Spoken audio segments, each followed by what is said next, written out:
A service of KIBMradio.com, the Internet's home for an all-old-time radio.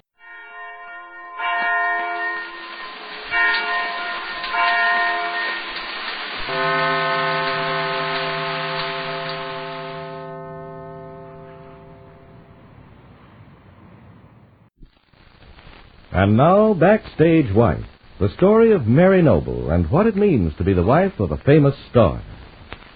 Larry Noble has arrived in Hollywood by plane from New York. He has come here because his friend Tom Bryson, the famous playwright, had wired him that he has a good picture offer to discuss. Larry would have turned the suggestion down in order to be with Mary back in New York during her convalescence from acid burns on her face and hands if he hadn't accidentally found the wire from Tom, which indicated that Mary had urged him to persuade Larry to come to the coast. Right now, Larry has arrived at the hotel where he'll be staying, signed the register, and had his luggage taken to his room. After a shower, shave, and change of clothes, Larry looks at his watch. It's still early in the morning, for Hollywood time, but nevertheless he calls Tom Bryson's number, and we hear...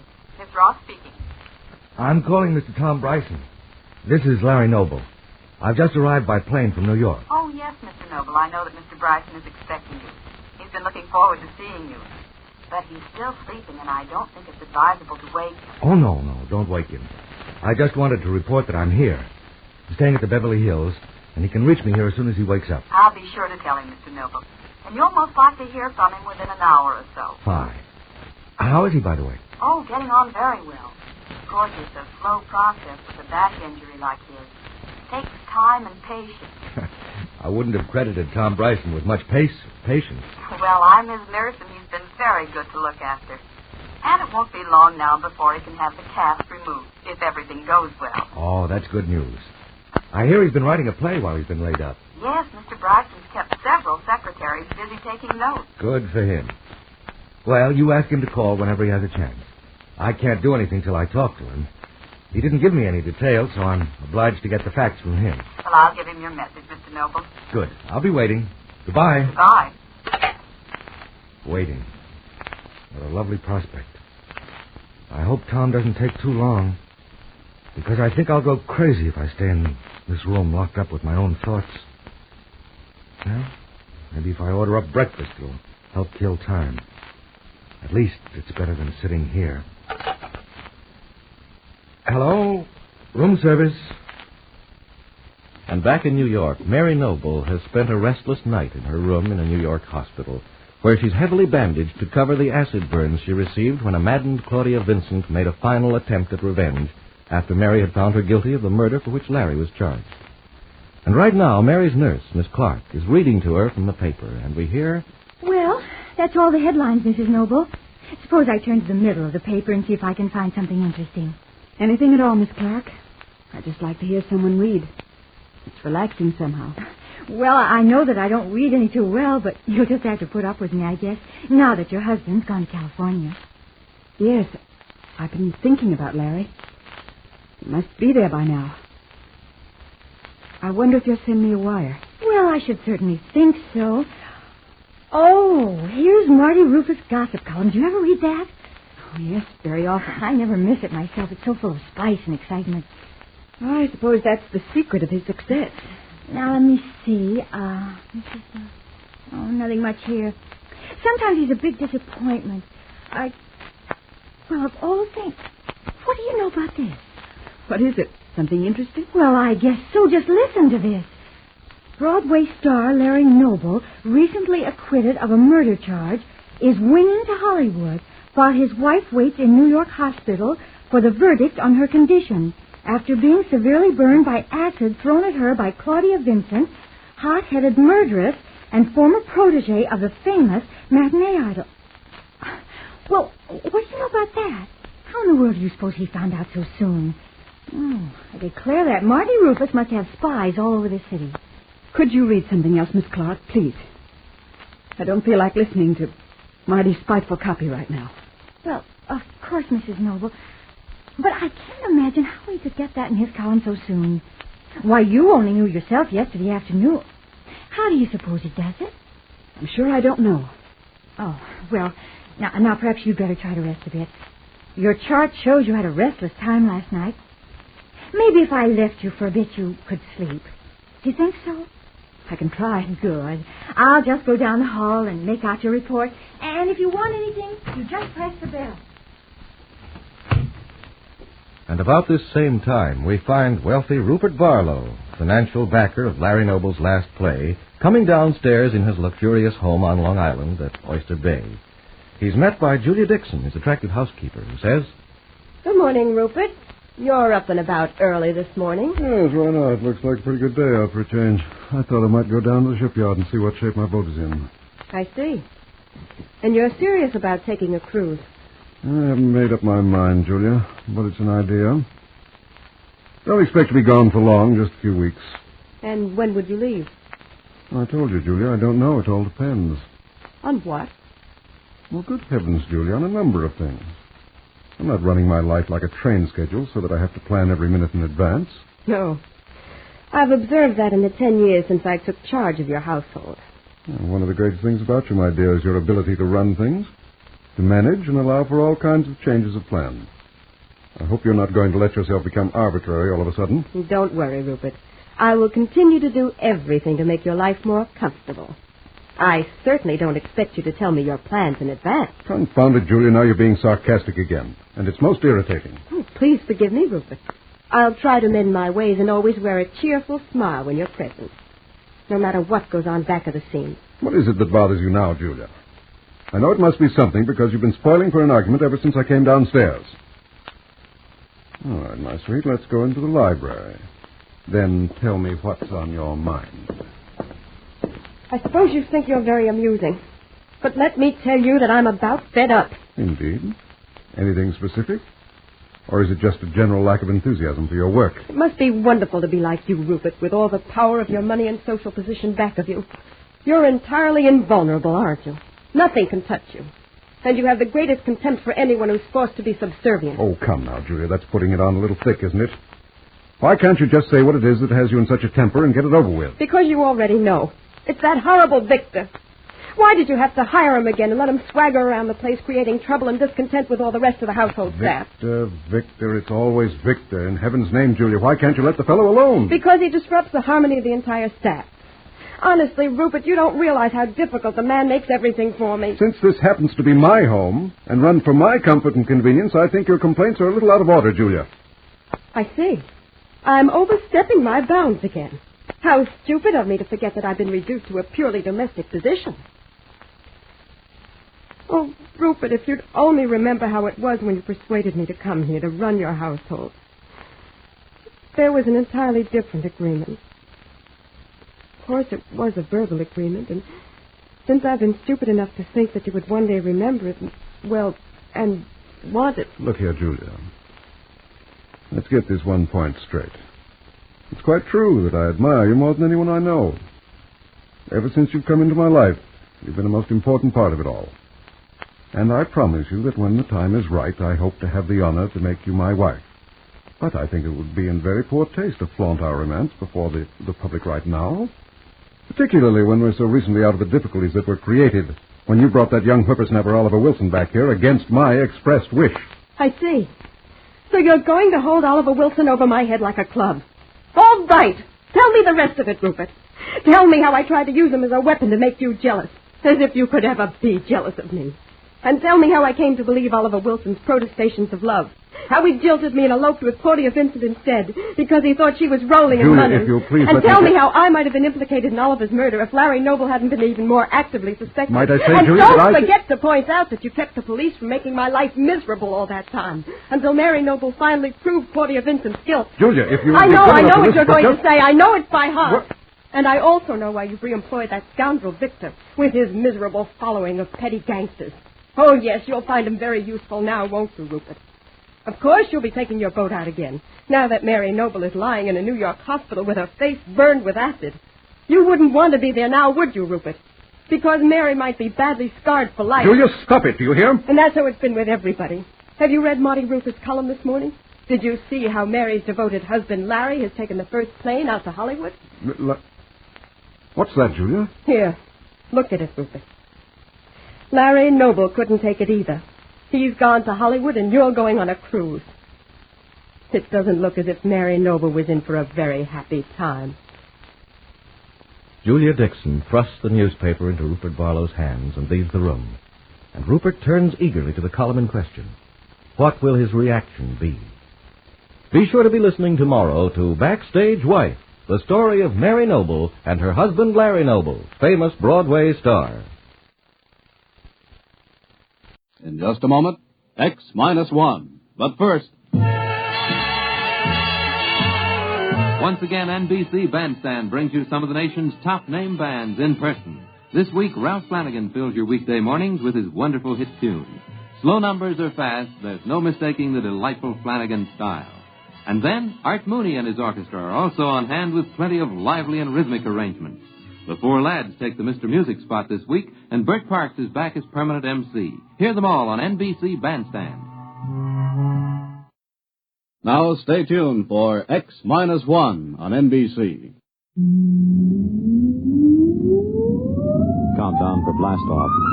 X-5, 4, 3, 2, X-1, fire.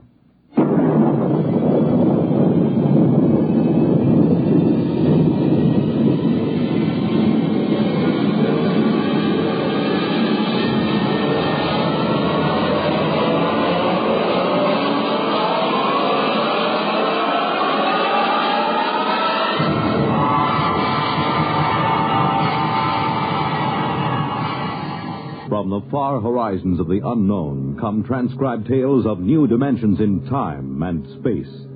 These are stories of the future, adventures in which you'll live in a million, could be years, on 1,000 maybe worlds.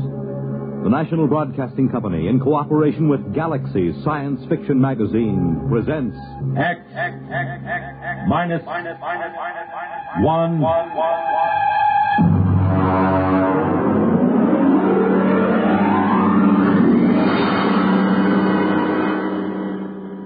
Tonight, Surface Tension by James Blish.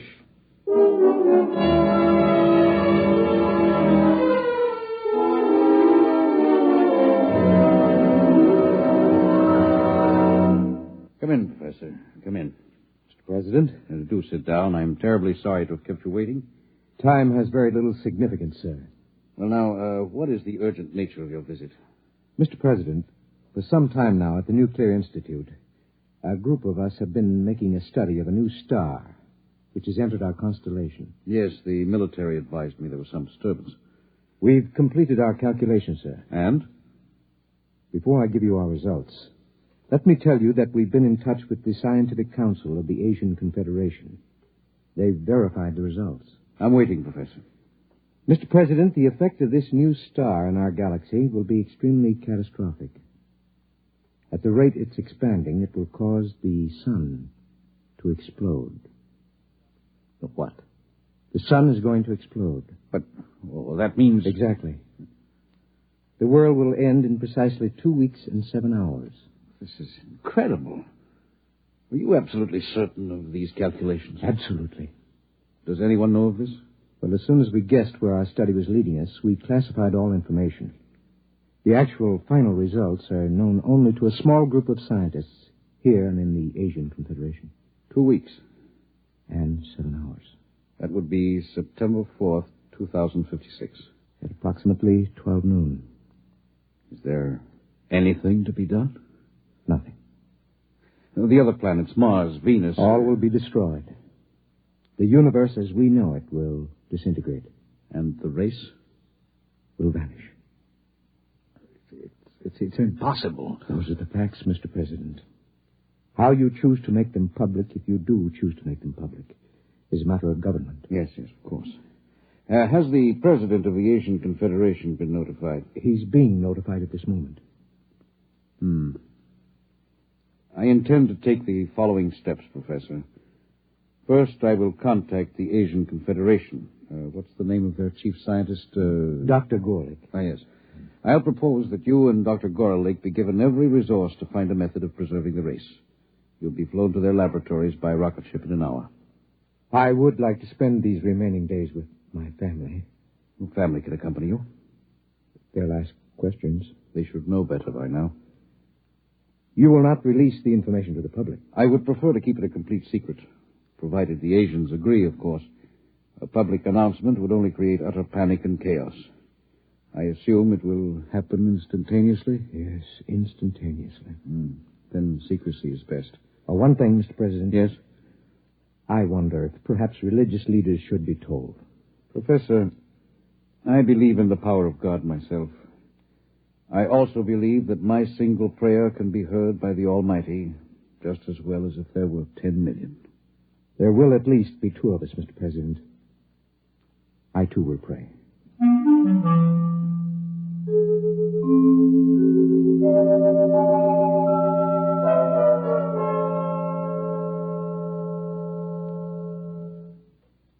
Dr. Gorlick? Professor, how nice to meet you again. Do sit down, sit down. Thank you. Quite a problem, eh? It's quite a problem. If the rest of the world knew what we too know. I feel they should be informed, nevertheless. Well, that part of it is for the administrators. We have our own work. Do you seriously believe that we have the remotest chance of solving this problem in the 2 weeks that remain for the universe to exist? That depends on what you consider a solution, Professor. Anything that will preserve the race. In that case, we have a solution. You're joking. About so serious a matter? Hardly.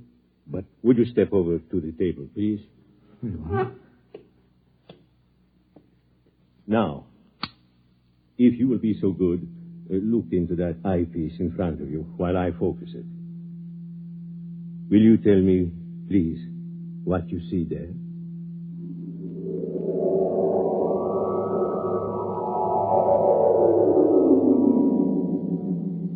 Fascinating.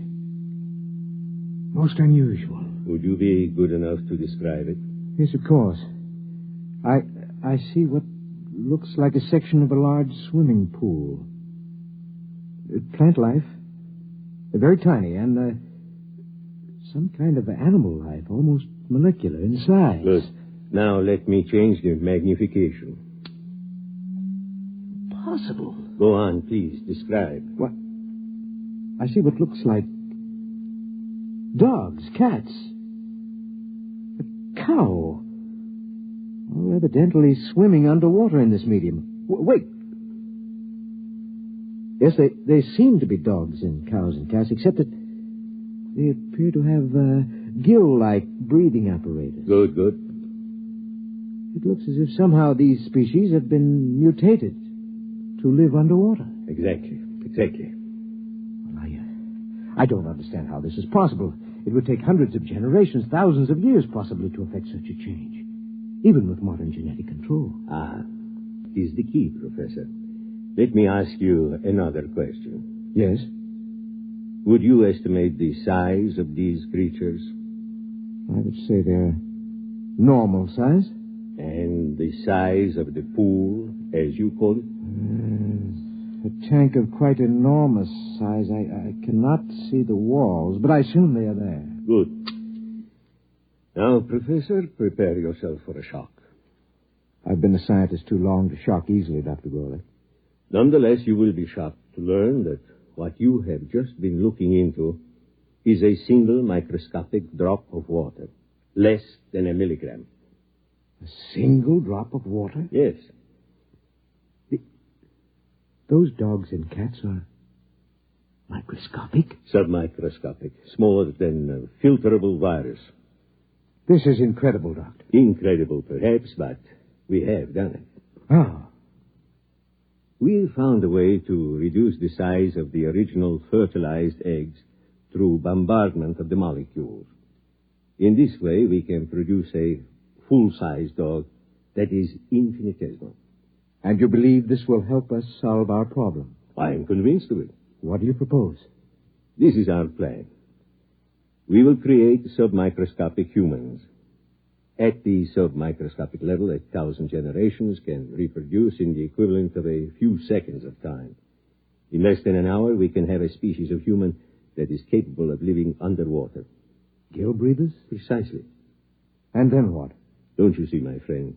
In a single drop of water, we can reproduce as many human beings as now live in the city of New Chicago or Trans-Europa.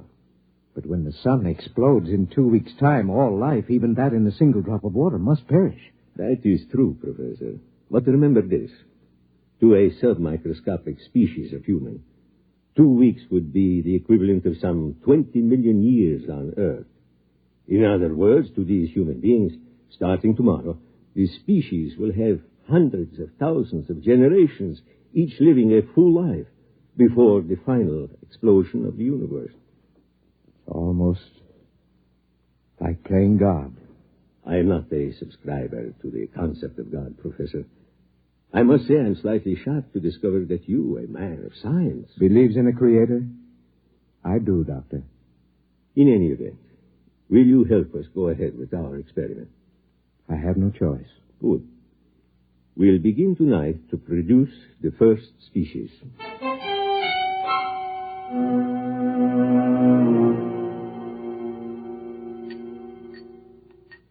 Careful with the virus. Here's the tube. Now then, we'll place this in a drop of water underneath the lens of the microscope. What about the evaporation and condensation of the drop? All outside factors will be controlled. Temperature, humidity, and so on. Will you turn on the lens, please? Now, using the highest magnification, we'll be able actually to manipulate a single being with electron magnets. A sensation we would interpret, possibly, as we interpret a centrifugal force. Ready? Ready. Good. We begin the experiment.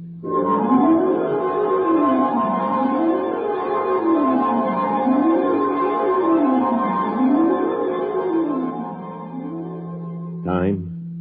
1900 hours, 56 minutes, 3 seconds. Coming up on 0.4, 3, 2, 1, 0. Observation. The first fertilized ovum, reduced to submicroscopic size, has begun to develop. Time? 1956, 20 seconds. Coming up on 2, 1, 0. 4 submicroscopic human beings have been reproduced. 2 appear to be males, 2 females. Time? 1956, 24. Observation. 10 generations of submicroscopic humans have been reproduced. Webbed toes and fingers and elementary gill modifications have begun in response to submersion of species in highly oxygenated vapor. Time? 1956, 45. 100 generations have reproduced. Increased water in vapor has resulted in gill structure, species now ready for total submersion in a droplet of water. Turn on the electron magnet. Now for the crucial part of the experiment. Total submersion. If any should die, I feel like a murderer. The prolongation of the human race is at stake. It's a calculated risk. Still... Steady. I am about to effect the transfer. Steady. Now. Done. Look in the microscope, quickly. I can't find them. Let me. They're alive and swimming around. How many? Thousands. We've done it, Professor. Inside that drop of water, human beings like you and me, except for their gills, are already beginning to establish a civilization that will last for them millions of years. And for us? 2 weeks to observe and wonder, and then... Unless a miracle should occur. Let us begin now. Time, please. 1900 hours, 56 minutes, 49 seconds, 3, 2, 1, 0. Observation. The equivalent of 1 million years has already passed inside our droplet of water. Human life is firmly established.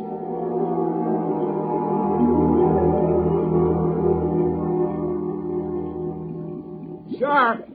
Sir! Come in, Lavin. Come in.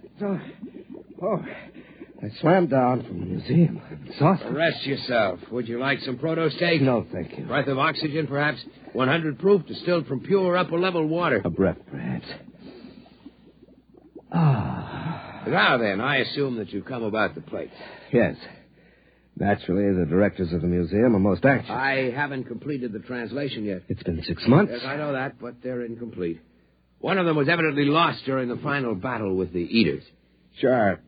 Can you tell me off the record what you've already deciphered? Well, first, let me warn you. These plates were prepared thousands of generations ago. They're highly romantic.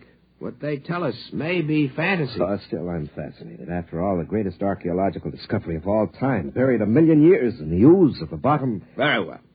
The first line of the oldest plate reads as follows. It goes, "In the beginning, we were created." Created? What an extraordinary concept. By whom? What about evolution? Yeah, let me finish. It goes, "We were created by men who are not as we are, but who are our ancestors all the same. They were caught in some disaster, and they made us and put us here in our universe so that the race of men might live on." Ridiculous. Perhaps. Well, this supposes a universe other than ours. The theory has been advanced before. By fools. Fools? Look at us, Lavin. Are we really suited to this universe? Our gills, our webbed feet, these are the product of evolution and adaptation. But the shape of our bodies, the way we swim... Well, I'll admit there's some basis for the theory, but every experiment, every attempt to prove that anything exists outside, that the surface can be pierced... According to the plates, the surface can be pierced. Listen to this passage. "There are 3 surfaces of the universe. The first is the bottom, where the water ends. The second is the thermocline, the dividing water between the bottom and the sky. The third is the surface film beyond which none can pass. And beyond the surface film, beyond the surface is the universe of the creators." Well, the whole thing sounds like a parable or a song. Whatever it is, remember this. Thousands of generations pondered the miracle of our existence before these plates were written. Primitive. Men. You sound like a mystic, Shar. To think that a scientist like yourself could believe in the existence of creators. Nonetheless, creators who were formed in our own image. Or we in theirs. I'm shocked, truly. I intend to complete the translation of the plates. I will pursue this project for the rest of my life, if necessary.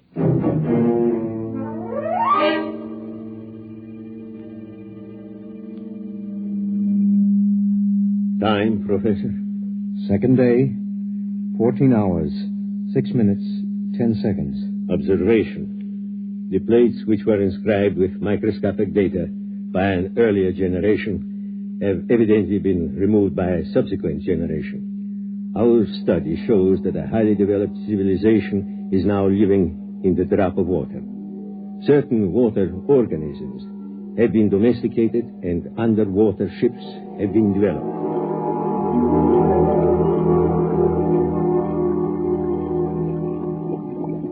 The meeting of the council is called to order. Gentlemen, you all know the topic. Our speaker will be Shar.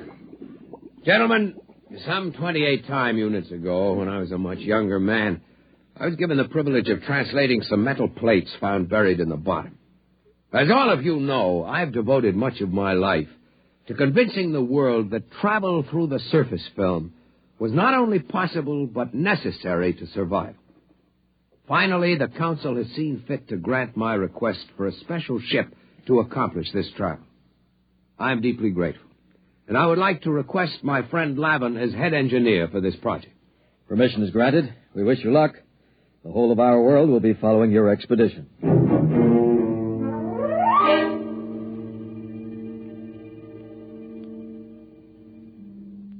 What's happening, Dr. Gorlick? From what I can detect, the guild breeders are preparing for the equivalent of space travel.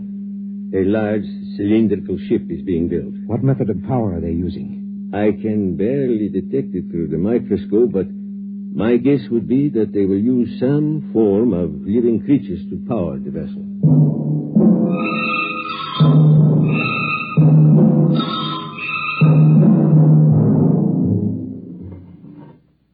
Shar to leader. Shar to leader. Leader, go ahead, Shar. The ship is ready to take off for the upper levels, leader. Water sealed in? All tight. Tom's ready to move? Tom's ready. We'll give you an escort of paramecium ships as far as the upper level. After that, you'll be on your own. Very good. Whenever you give the signal, Captain, Lavin can order the diatoms to proceed. The sandbar is clear for the initial climb. Your course is straight up the stem of water plant 6.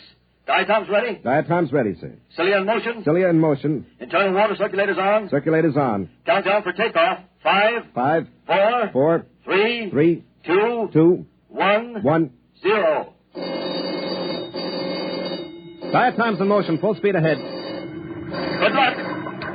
Well, sir, this is the beginning of your dream. If the ship holds. We've utilized every engineering principle known to man. Double construction of the toughest water lily, 2,000 living diatoms for power, 20 million sun. I'm not worried about the power. I'm worried about the temperature and the impact when we reach the surface film. What's our speed? 20,000 knots. Well, we've reached water plant 6. Now for the climb up the stem to the surface. Overseer. Overseer. Request more mucus from diatoms. Proceed with climb up stalk 6. Yes, sir. If the diatoms can hold the stalk at the reduced pressure of the surface, we'll have hurdled the first barrier. We're at pressure 6 now, almost at the upper level. Captain. Yes? We've lost 27 diatoms. Ciliary detachment. Not serious. We have the vorti to fall back on. Proceed. Yes, sir. What's our pressure?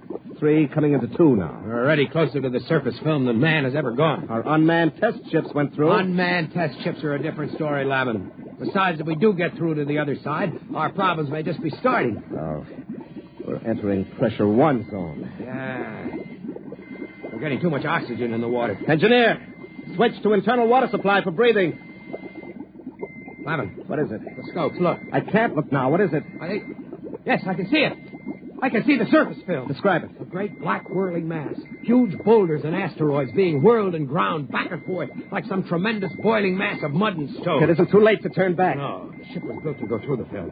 If we fail, at least we can die knowing we tried. Very well, sir. Overseer, order all diatoms. Full speed ahead. Full speed ahead. Full speed ahead.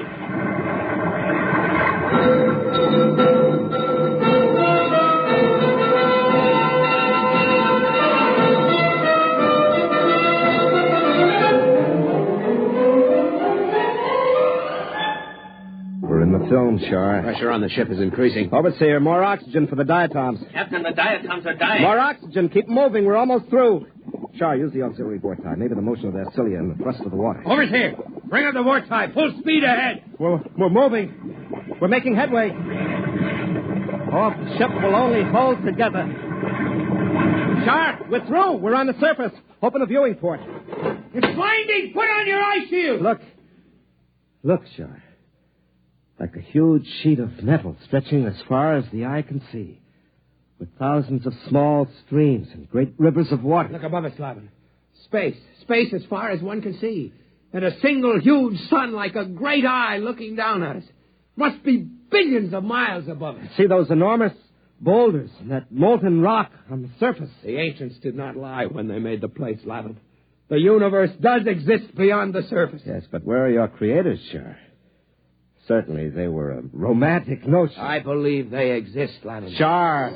Captain, the diatoms are dying. There's not enough oxygen in the water cases. What's the atmosphere like? Almost 30% oxygen, completely unbreathable. We'll have to try to get back into the surface film to restore life to the diatoms. Overseer, get the diatoms out of their shells. Full reverse speed down the stalk. We're going under again. Yes, sir. I'll try. We know one thing, Lavin. The surface can sustain life. Can't sustain ours much longer. Full reverse. It's no use, Captain. The diatoms are near death. Use the vorti. We haven't enough water, sir. They're starting to suffocate. We've got to get back beneath the surface. Lavin, we must think of what it means to mankind to know that the universe goes on, that it can sustain life. I don't know what to do, Shar. We're finished. There must be a way. A way? Why don't you pray to your creators now? Perhaps they'll help you. And as for me, I'm resigned to death. I cannot share your bitterness, Lavin. We have enough water for perhaps 2 minutes breathing, Shar. There are no miracles and no creators. You'd better prepare to die. I am as ready as you, Lavin. Captain, we're strangling. Well, sir, why don't you pray to the creators? Better still, let me. I have a louder voice. Hey, creators! You all-powerful ones who made us. Can you hear me? This is Captain Lavin of the first ship to breach the surface. We need your help. Can you hear me? We need your help. If there be creators, and I believe there are, then I ask that our presence be noted, and that we be delivered from this trial not for ourselves, but for the good of the race.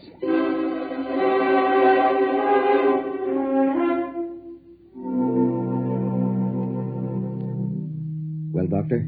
The ship has emerged from the film and is lying on the surface. There is no movement now. Probably strangling from lack of water. Very likely. What are you going to do? It's a pity they can't get back again. Eventually, they may have to learn to live on the surface when the temperature changes. Why not help them? You've played God before. Why not, indeed? Switch on the electron magnet. Ready. Now then, if I can just breach the surface tension near them, they'll be sucked under again, as in a whirlpool. If they survive... You'd better hurry. Here goes. Can't live much longer, Charlie. No. It's getting... What's that? I don't know. We're moving. Downward. Slamming, it's a vortex. A vortex is opening through the surface. One way or another, we'll die. The ship can't take the stress. We're dropping. Sharp.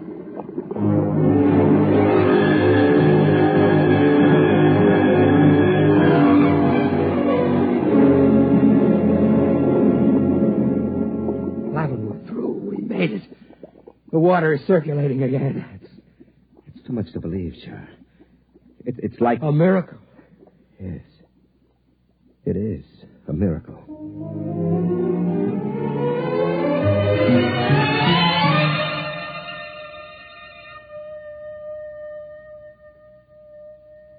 Well, Doctor?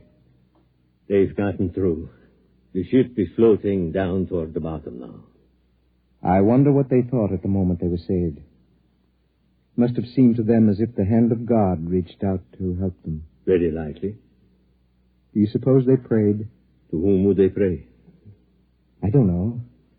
Perhaps to us, to the creators. It is not inconceivable.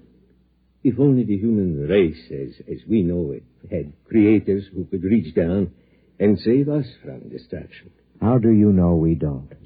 Professor, I'm a scientist. So am I, Doctor. Those submicroscopic humans can't see us because we're too big to see.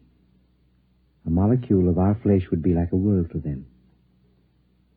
And yet, we exist. We cannot hear their individual voices, perhaps, but we are capable of intervention of a sort. Is it not conceivable that our own plight might not be seen and recognized? What else is there at this time but to admit our inadequacy and to cast off this arrogance that gives us bitter pride instead of humility? Where are you going, Professor? To pray, Doctor. There isn't much time. Professor. Yes? Wait. I will come with you.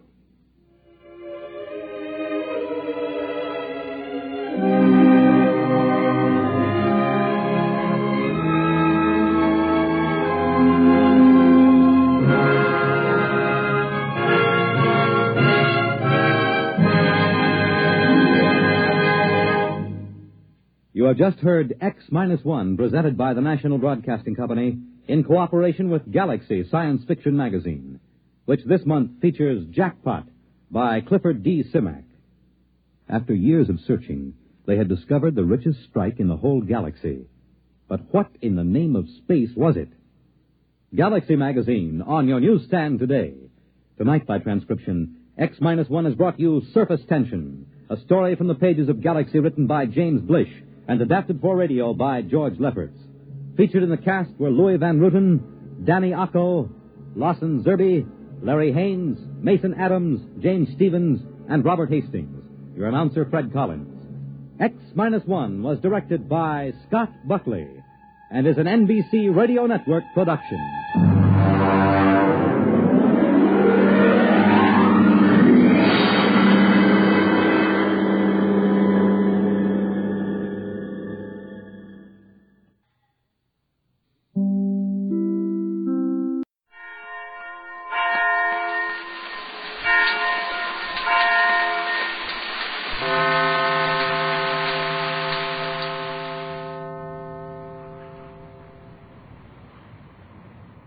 In just a moment, X-1. But first... There it is again. Say it with music. Your invitation to 2 full hours of the best live music weekday mornings on NBC Bandstand. This week, Ralph Flanagan's group, plus Russ Morgan and his orchestra, bring you mellow and relaxing tunes. But don't get too relaxed, because the 4 lads are back again as Messer's Music. And Bert Parks, your bandstand MC, keeps you smiling between numbers. It's a great show live all this week on NBC Bandstand. And now stay tuned for X-1 on NBC.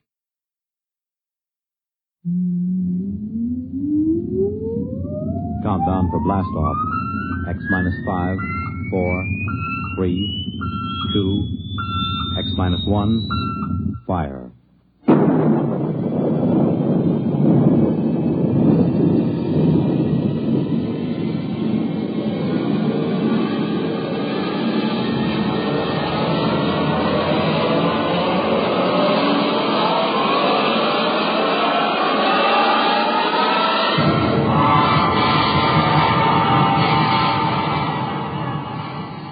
From the far horizons of the unknown come transcribed tales of new dimensions in time and space.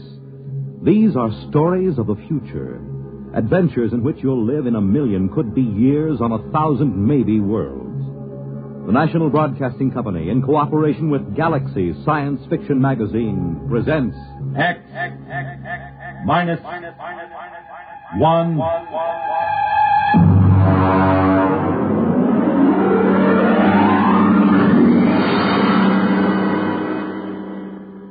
Tonight, a story by Frederick Pohl, Tunnel Under the World.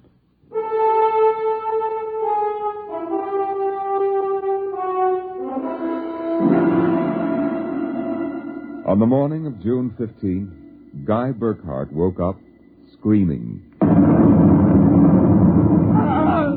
It was more real than any dream he'd ever had in his life. He could still hear and feel that sharp, metal-ripping explosion, that searing wave of heat. He sat up. Mary, where are you? Guy, what's wrong? You're trembling. Where were you? In the kitchen cooking breakfast. What is it? Oh, a dream, I guess. An explosion. Did you say an explosion? Yes. But that's the dream I had. What? I dreamed there was a big explosion and then something sort of hit me on the head. Holy smokes. Maybe there really was some sort of explosion and it started us dreaming. Well, there'll be an explosion down at your office if you don't hurry and get to work.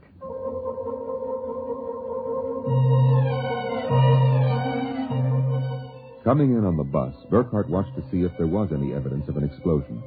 There wasn't. If anything, the town looked better than ever. The only thing that seemed strange to him was the fact that none of the usual crowd was on the bus. He was a little relieved when he did see his old pal, Henry Swanson. Excuse me. Henry. You pardon me, sir, please. Henry, what's the matter with you? It's me, Guy Burkhart. Burkhart? Sorry, I don't believe we've met. What? Henry, for Pete's sake, it's me. If you'll excuse me, this is my stop. Well, how do you like that?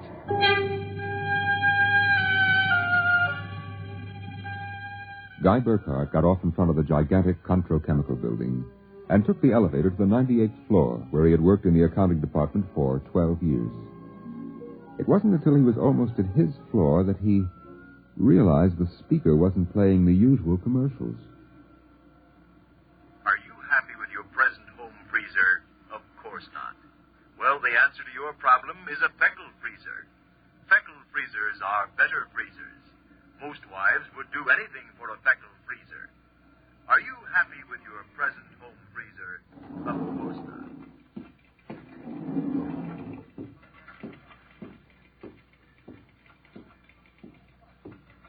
Good morning, Miss Orne. Good morning, Mr. Burkhart. A new hairdo, I see. Well, yes. Do you like it? Makes a lot of difference in your appearance. Is Mr. Barth in? Why, no, sir. He had an appointment with Mr. Dorchin at the advertising agency. Today? But today's the 15th of June. He has to sign the quarterly statement. He said he wouldn't be in. That's mighty peculiar. Yes, sir. Oh, by the way, Miss Horn, what the devil is a Feckle freezer? A Feckle freezer? There's a new copy on the elevator commercial. Dorchin must have landed another account. Feckle freezers. I really don't know, Mr. Burkhart. It's a funny day. Can't quite put my finger on it. There's something strange going on. He couldn't shake the thought out of his mind. It persisted all through the day and through dinner. He was still brooding as he and Mary got ready for bed. I guess I'll get a good night's sleep. Coming? I think I'll sit up and read for a while. All right, dear. Good night. Good night, dear.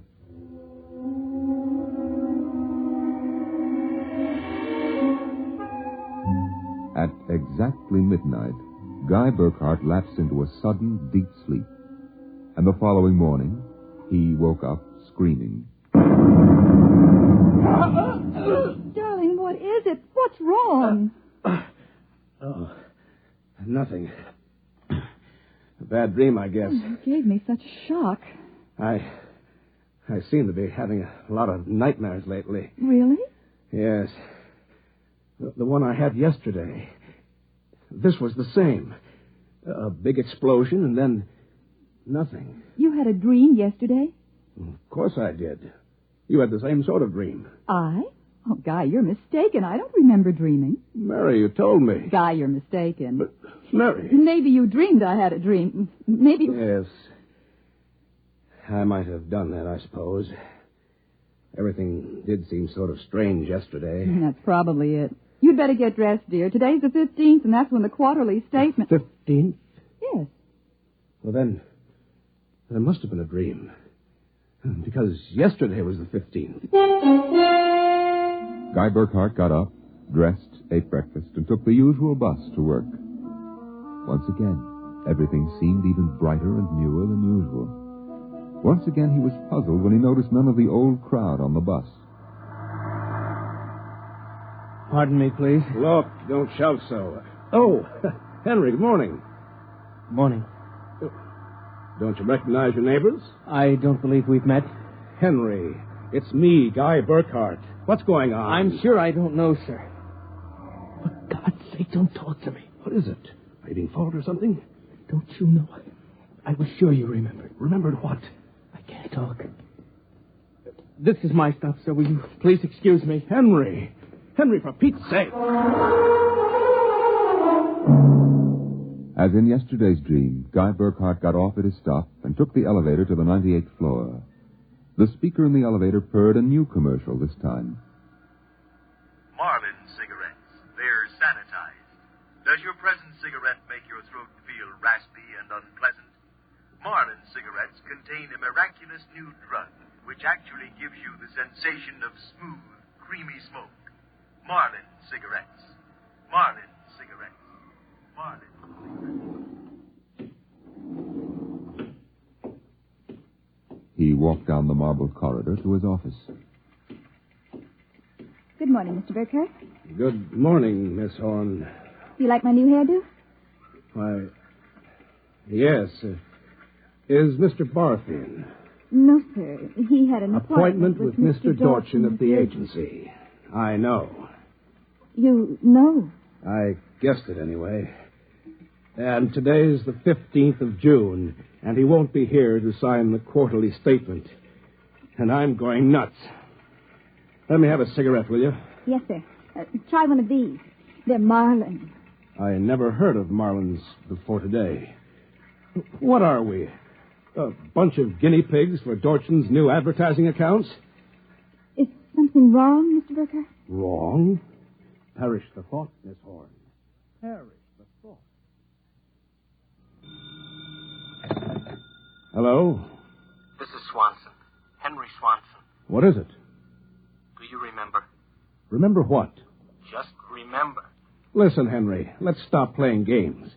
Yesterday, either I was dreaming or you snubbed me on the bus. Today, the same thing happens. You do remember, thank heavens. I thought so when I saw you, but I couldn't be sure. What is it you want?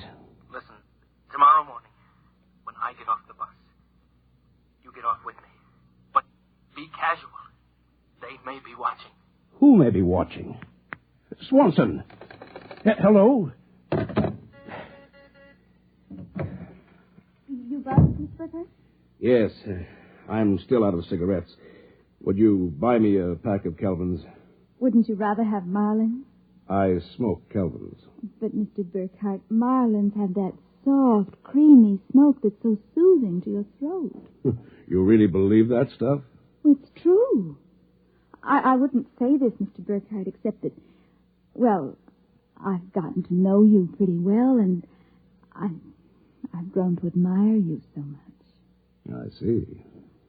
Would you mind, Mr. Burkhardt, if I told you that for months now I've wanted to, well, just comfort you. I know how troubled you've been. You've never mentioned your feelings, Miss Horn. April. My first name is April. That's a pretty name. You see, I do have your welfare at heart. That's why when I see you smoking Kelvins, and I know Marlins are so much better, won't you let me buy some of them for you? I suppose so. Why not? Here, you bring me a carton. Thank you, Mr. Burkhardt. Guy. I'll be back.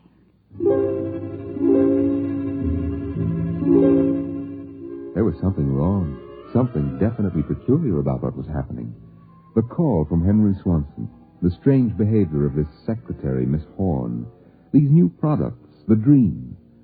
Guy Burkhardt went home that night feeling like a man in a nightmare. That you, dear? It's me. Have a good day. Fair. Oh, before you sit down, would you go down the cellar and put in a new fuse? The switch in the hall closet blew out, and I shut it off. Okay. Supper will be ready in a minute, so don't start fooling around with that old boat hull you've been building. I won't.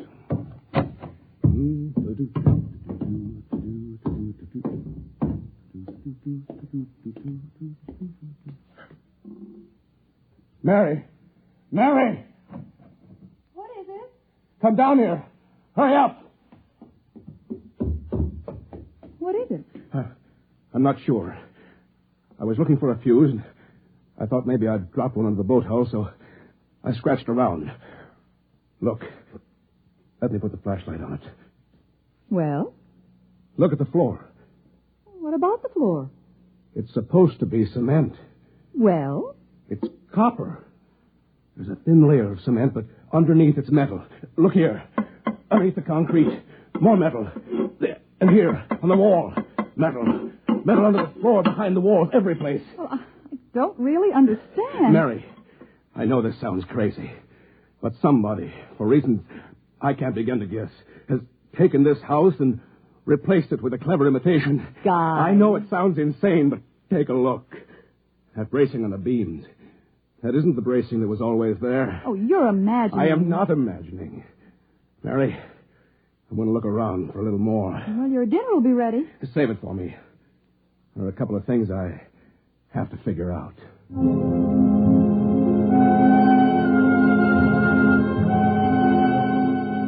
The following morning, Guy Burkhardt woke up screaming. He dragged himself into the kitchen where his wife Mary was preparing breakfast and discovered it was still June 15th. Mary, listen. Guy, what is it? You're trembling. Mary, the dream. Dream? About the explosion. The same one we've been having. We? I didn't dream about any explosion. You did. Why are you covering up? Covering up, Guy? What's happened to you? It happened. It happened. What? Where's the morning paper? Where is it? Outside the door, I guess. June 15th. Well, you'd better hurry. Today's the day Mr. Barth fills out the quarterly tax return. No, it isn't. What? He won't be there. He'll be at a meeting with the head of the advertising agency. Mr. Dorchin?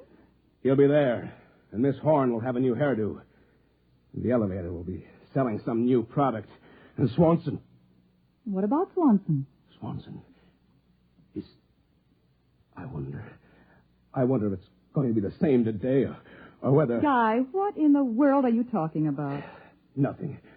Where's my coat? You haven't had breakfast. I don't want to miss my bus. I'll see you tonight. Guy Burkhardt got on his bus.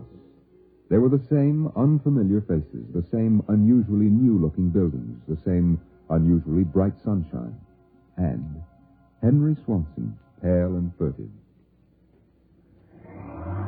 Oh, excuse me, sir. You're quite all right. Do you remember the phone call? Yes. Oh, thank heaven. Get off at the next corner and follow me. Where are you going? There's an excavation for a building about a block down. But make sure you aren't followed. I'll go first.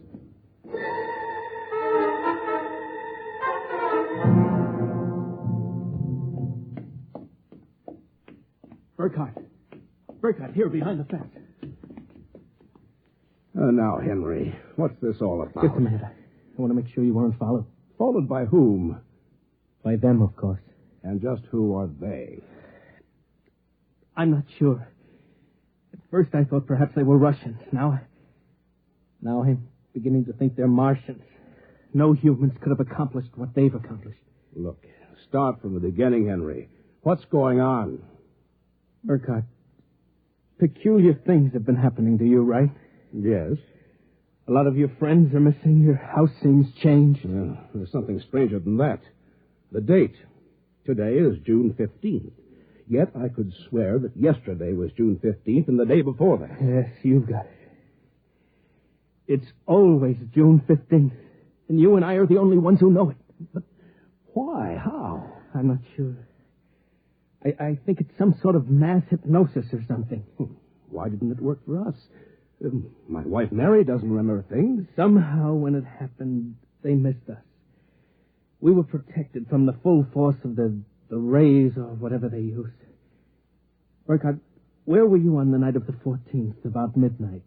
That was Sunday night. Yes. I was down in the cellar, under that boat I'm building. And I was in my darkroom developing some pictures. It just doesn't make any sense to me. Russians, Martians. What makes you think so? I've seen them. Where? At the end of the tunnel. What tunnel? The one that they built under Tyler Town. A tunnel under Tyler Town? Yes, that's right. It's made out of copper or some alloy. Wait a minute. I found a copper layer under my cellar floor last night. Yeah, so did I. That's how I discovered it. I found a way to get in, too. It's at the bottom of this excavation. Holy mackerel. Why don't we tell the police? Because we can't trust them. Even the police may be Martians in disguise. You're being melodramatic. Am I? You just come with me. Where? Into the tunnel. I'll show you. Henry Swanson led Guy Burkhardt to a small hole in the side of the excavation. There he removed a cut-out piece of metallic substance, and they crawled into a dimly lighted tunnel. They walked for what seemed like 2 miles, until Swanson held his finger to his lips. We've got to be quiet now. Henry, this is fantastic. We've got a tunnel right under the whole town. Oh, Burkhardt, you haven't seen anything yet. There's a room a little further down. We'll be able to look through a glass in the door. Is it safe? It's perfectly safe. Unless one of them comes along. Now, come on. Here. Look through this glass. Now, just so I know I'm not completely insane, tell me what you see. Good Lord. Well? A tremendous panel with dozens of telescreens. And in front of each, a servo robot. They seem to be computing something. Yes. I've watched them. They're evaluating data from the screens. Evaluating? Why not? Each of them has a part of a human mind. Remember that. It's against the law to transfer an evaluating circuit from a human brain to a robot. Burkhardt, whoever is conducting this monstrous experiment is operating far outside the law. Have you gotten a chance to look at the data on those screens? No. No, I've been afraid to go in. There might be a warning circuit somewhere. If we knew what those robots were working on, we could go to the authorities. Well, I'll risk it if you will. It's worth a chance. We're lost anyway. Okay. Open the door.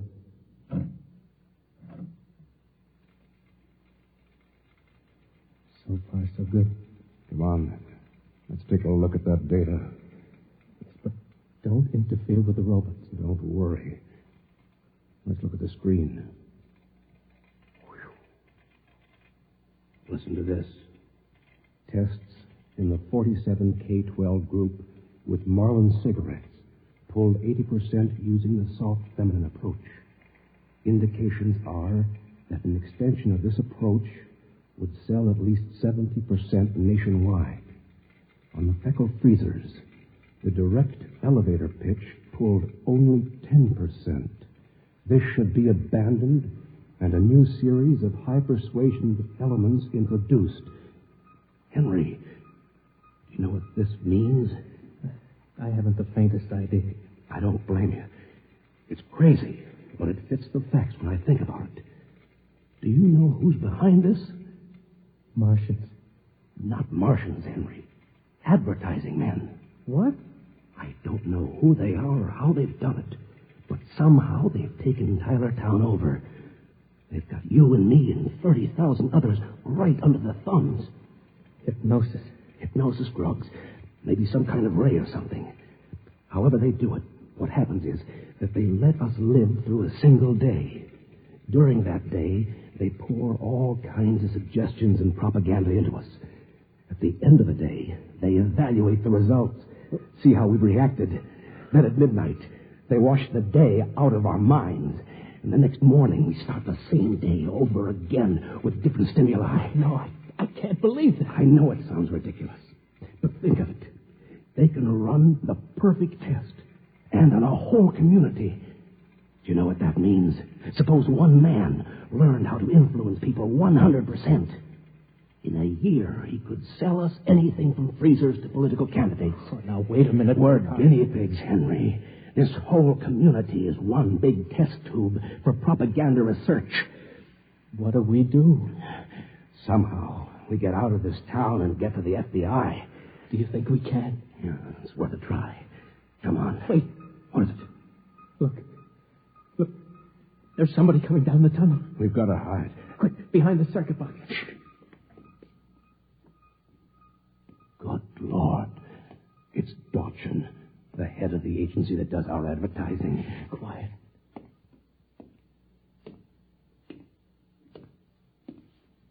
All right, Burkhardt, come out. We know you're in this room. Miss Horn has informed us that you remember. I must warn you, it's useless to buck us. Come out peacefully and let our maintenance crew adjust you properly so you don't remember from one experiment to the next. It'll be quite painless. If you don't come out peacefully, we'll have to get you. Henry, take this wrench. When I give the word, jump him. He may be armed. We've nothing to lose. Very well. I'm coming after you. No!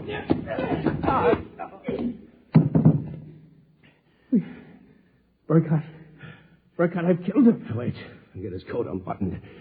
Maybe his heart is still beating. Henry. What is it? What's wrong? Look, underneath his coat. Oh, heaven help us. It's a robot. A humanoid robot. Designed to look like Dorchin. Come on, let's get out of here. Wait. What's that? A loudspeaker. I told you it was useless, gentlemen. Who are you? Mr. Dorchin, naturally. The real Mr. Dorchin. What are you trying to do to us? Merely trying to prevent you from damaging my experiment, gentlemen. You can't get away with this, Dorchin. Sooner or later, somebody, the FBI or somebody, is going to get wind of this madness. Oh, now, really, Burkhardt, you're quite naive. Now, why don't you be reasonable and let the maintenance crew adjust you? If I refuse, I suppose you'll kill me. That would be quite impossible. Oh? You see, Burkhardt, you're already dead. Dead? You're shocked. It's quite true. You and everyone else in this town were killed by premature atomic blast at the Control Chemical Plant. The blast occurred at 7 a.m. on June 15th. That's the last thing imprinted on your minds. That's why you wake up screaming each morning. It isn't true. Oh, but it is. What I and my associates did was take the brain circuits from your dead bodies. We stored them in electrochemical batteries until we had a chance to rebuild the cities and begin our tests. Do you think I believe a fantastic tale like that? I imagine you find it incredible. Of course, we didn't rebuild everything exactly. After all, it only has to last for a single day. June 15th.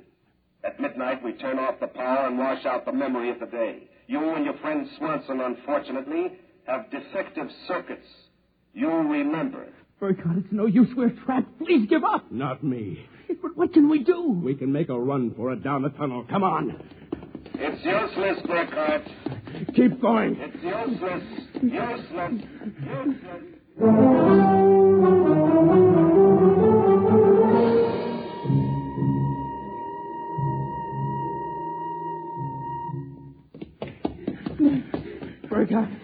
Burkhardt, it's no use.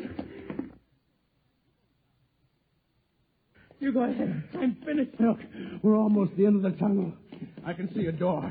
Here, I'll help you. I can't. Just a little further. No. Now, here. This door is open. It opens.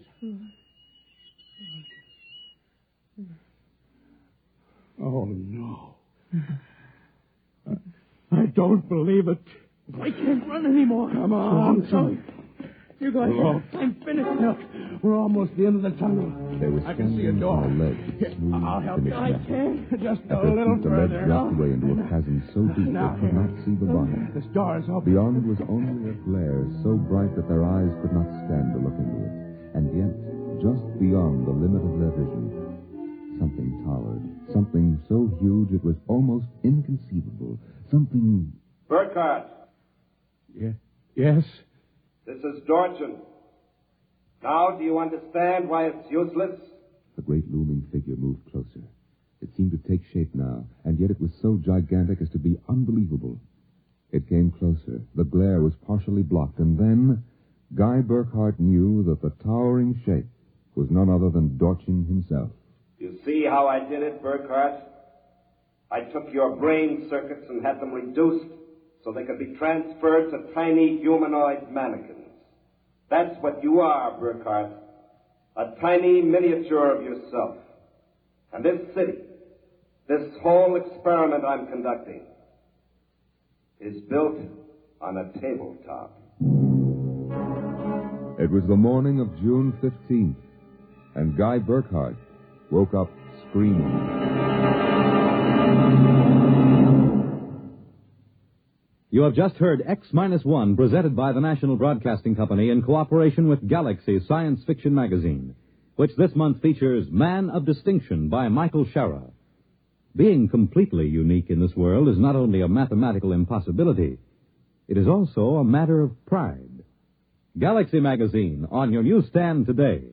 Tonight, by transcription, X-1 has brought you The Tunnel Under the World, a story from the pages of Galaxy written by Frederick Pohl and adapted for radio by George Lefferts. Featured in the cast were Norman Rose, Dean Almquist, Amy Siddell, Elaine Rost, Bob Hastings, Ken Rapith, and Larry Haynes. Your announcer, Fred Collins. X-1 was directed by Scott Buckley and is an NBC Radio Network production.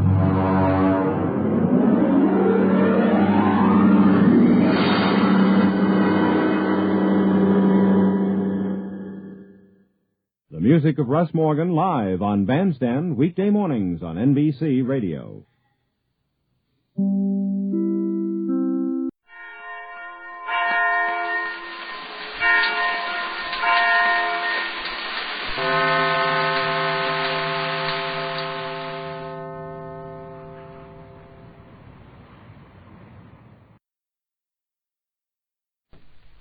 The Magic Island is sinking into the ocean.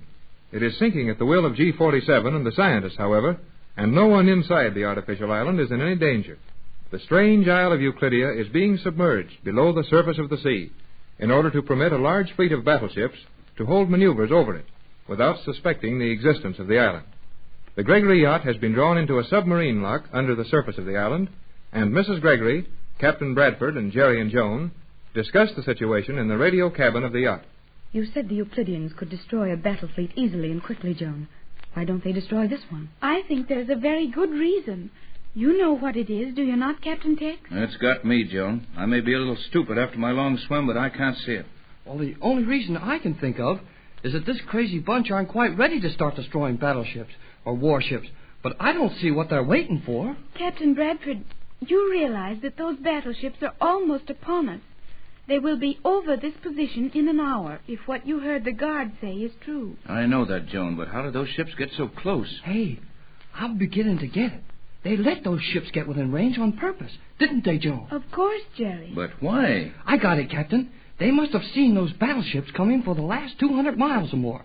And the reason they didn't make any move to stop them was because they didn't want anybody to suspect this island. They wanted you to get out that pigeon. Then they figured to stop the pigeon and get the formula. You are exactly right, Jerry. These Euclideans have great patience, and they will have many more chances to destroy battleships, while this was their last chance to get the captain's formula. But they've missed their chance anyhow. The pigeon got away, and the ships are too near for them to go after the pigeon. Yes, Mother, and G-47 will not attack those ships without the captain's formula, for he is not sure the formula has not found its way to friendly hands already. And in that event, Euclidia would live a very short life. Boy, that's almighty keen for us, isn't it, Tex? It sure is, son. That little pigeon is well on his way to Johnson's boat now. And if this battle fleet stays around these waters for a few hours, long enough for the pigeon to reach Johnson's boat, and for Johnson to start running back to Los Angeles, we're as good as off this island now. Out of it, you mean? We're inside the blame thing now. We are quite safe in here.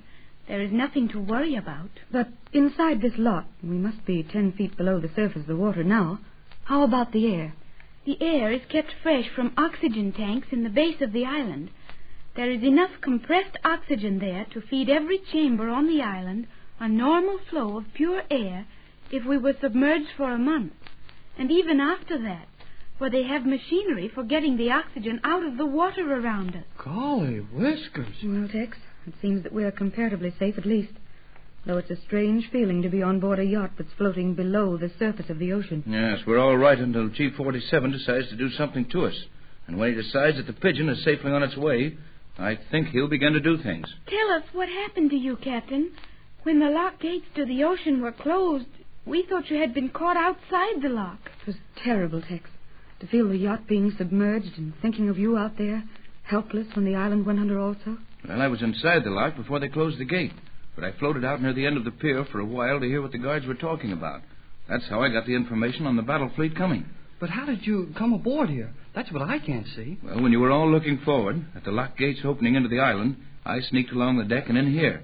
I was afraid to attract your attention for fear you'd give me away. Then, when the mast was knocked over on the cabin roofs, you put out the light so we could enter the cabin without exposing you.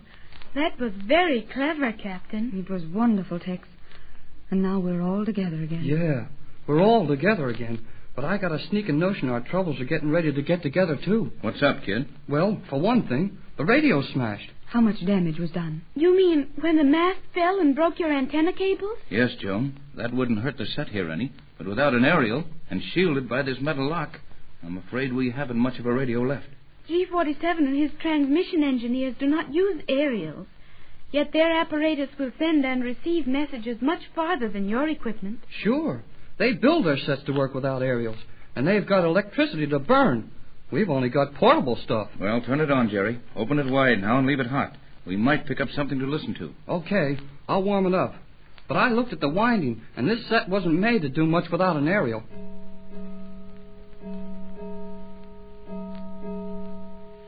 What does that mean, Joan, dear? That was the alarm gong, wasn't it? Yes, Mother. That means to stand by all stations. I think they will submerge the island now. Will it affect us any in this lock? I think not. At least not until the oxygen supply is turned on. Then the air will feel sharp when you inhale it. That will be the only thing noticeable, I'm sure. How deep will we go, dear? I think to the bottom, if we are to clear heavy ships. And how far down is the bottom? The island can be submerged to more than half its own depth. The airlock in the ocean floor is 60 feet deep, and the island is only 100 feet in height.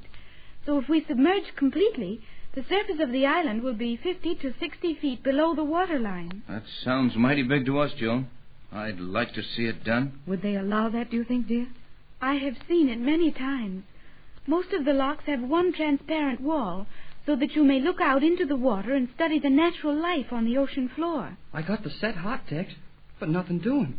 I've tried every wavelength. Got it on Johnson now, but I can't even raise a signal from any of those boats around us here. Well, we better go to work on that set, kid. Our only hope is to have some way of hearing from Johnson when the pigeon gets to his boat.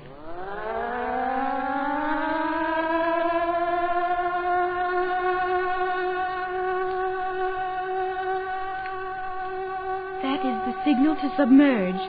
Now the island will sink slowly into the sea, and in a few moments we will be many feet below the surface of the ocean. That signal has a heavy, resonant, vibrating quality. Mightn't it be heard for many miles around? I wondered about that, too, Pat. Those battleships have plenty of underwater ears. They can hear a sub a long way off. No, Captain. The Euclideans have controlled that in some way. The sound stops at the magnetic ring and does not rise above the surface of the island. Old G47 sure thinks of everything, and then some. I wish we could see what's going on. It would be wonderful to look up through the water and see a fleet maneuver from below. What's that for, Joan? The island has sunk to the first level, 10 feet below the water. That would mean that the little steel control chambers you saw on top of the island are just going underwater now. They didn't get under any too soon, either. Those ships must be within 20 miles of here by now. Come in.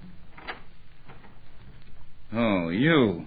I might have known it. Gee whiz, now the cat's out of the bag. Tex, you shouldn't have said come in so carelessly. You need not reproach the captain. I have known for some time he was aboard.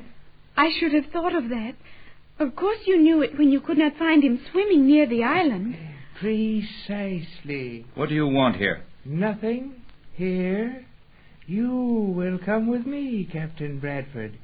You also, Cleostra. Follow me immediately. Are you going to show them something? No.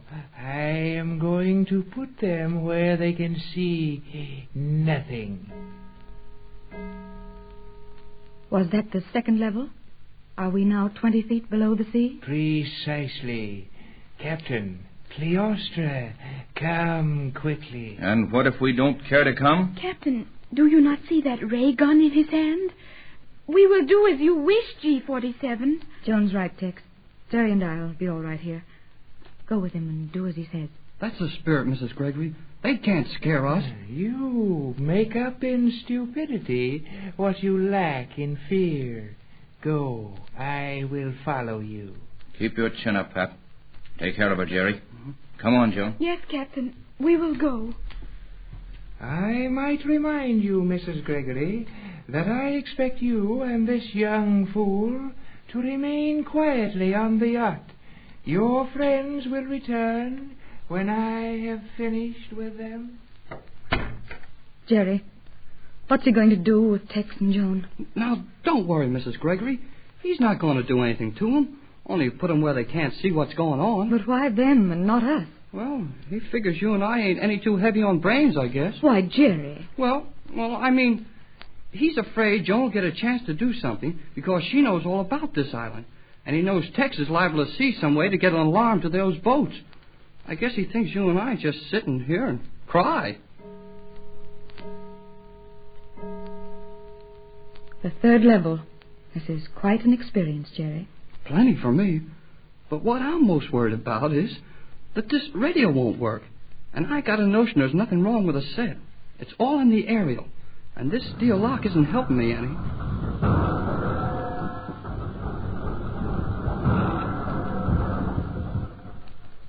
What was that? The anchor chain ran out and dropped the stern hook on the steel floor of this lock. Of course. The skipper must have released it in trying to clear away the broken mast. Well, it won't hurt anything. J12C calling J24Y. It's Johnson. The set's working again. Listen. Nothing more, Jerry. Well, never mind. We'll keep the set open. Maybe he'll come in again.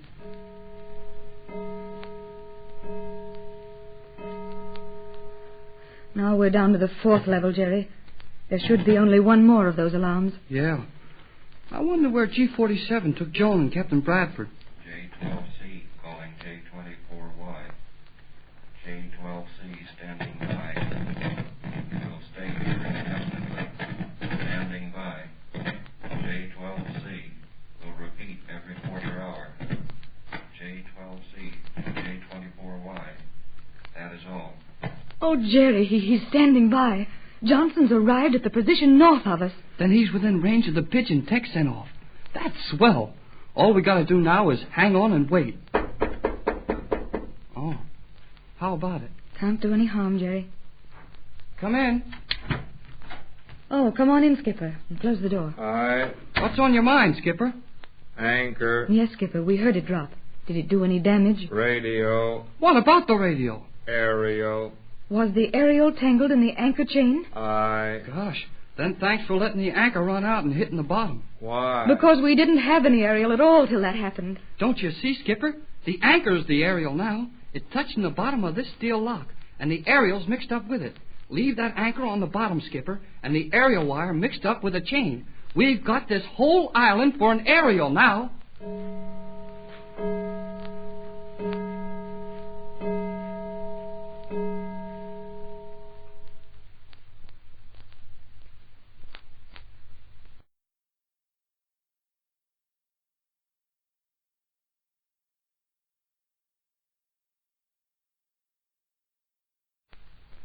The Magic Island is underwater.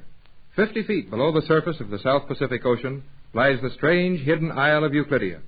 The battle fleet of one of the great nations is holding maneuvers in this section, and the Euclidean scientists have submerged their island rather than run the risk of detection.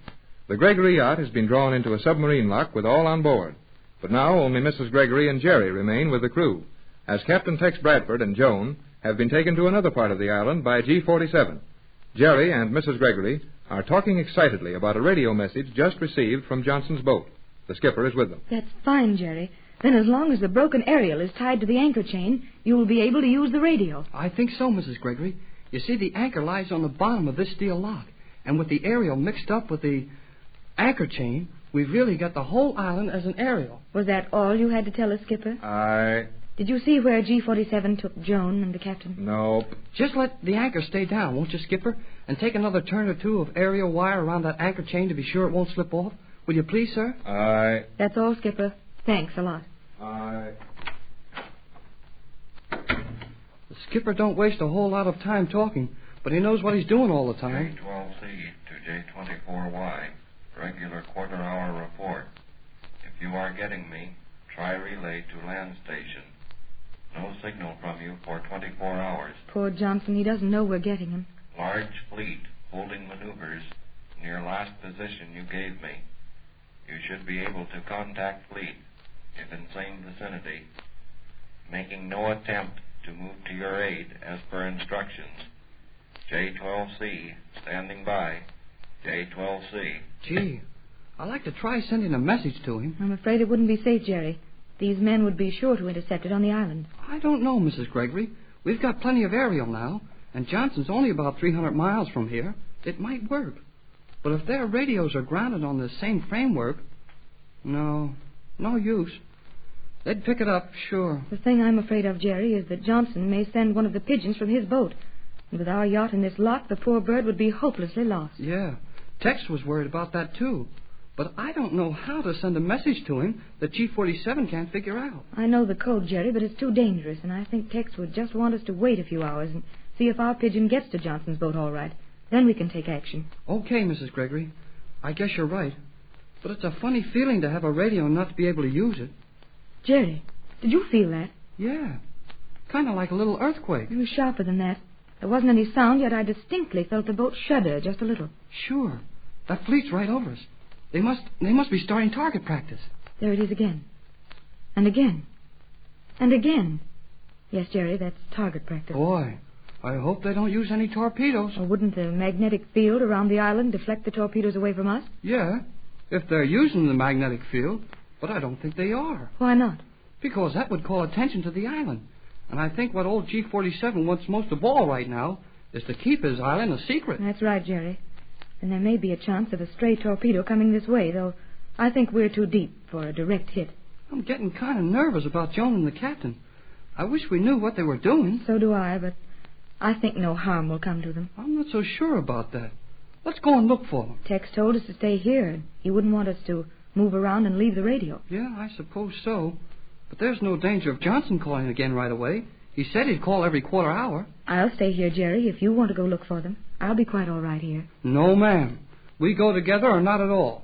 Tex left me to take care of you, and I'm going to do it. I got it. We can leave the skipper in here with the radio. Then we could go and know that someone was here to take any message that came in. We'll do that, Jerry. Go and bring the skipper, will you? Okay. J12C to J24Y. J12C calling J24Y. Message just received. You must be in danger. Your position has given me impossible. No island at such position. Just received message from battleship.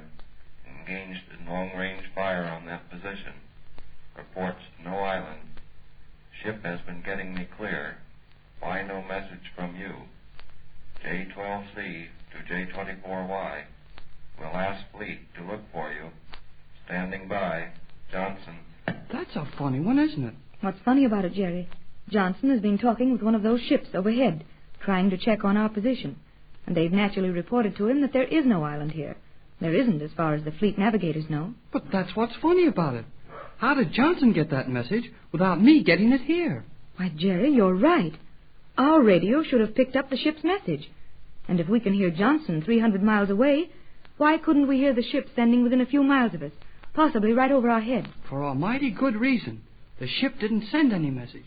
You mean? I mean it's a gag, a bluff. Johnson's trying to put over a message to us, telling us that he's near enough to know all about the fleet being right on our position and... To J24Y. Johnson to Bradford on J24Y. Flash from fleet in maneuvers. Small cruiser or yacht reported burning at sea near your last position. I am going to disregard your orders and sail at once. The bosun threatened to go without me. Says it's an easy course and he can navigate it alone. So I have decided to go. If your radio is dead on the transmission side, but you can receive this, use manual signals to one of the fleet. I will contact them and pick you up. Sailing at once. Expect average 40 knots. J12C to J24Y. Will call from harbor at Pedro. Johnson. No, it's getting more mixed up. It's all right, Jerry. That was in code. And Johnson used a long story to cover up the 10 or 12 words of value he put carelessly in the middle of it. Oh, tell me about it then. I guess I missed it. I hope G47 did, as it's certain they'd be listening to the message. Well, what's it all about? Johnson said the bosun was going to take the boat out without orders if he wouldn't sail. The bosun, Jerry. Gee, the bosun.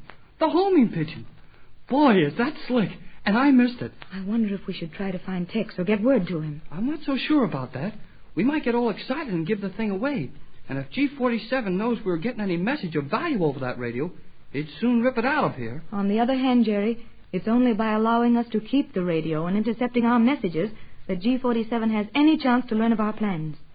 No, I think we'll be allowed to keep the radio. Well, we could send the skipper after Tex and Joan. Yes, but I'm not sure, Jerry.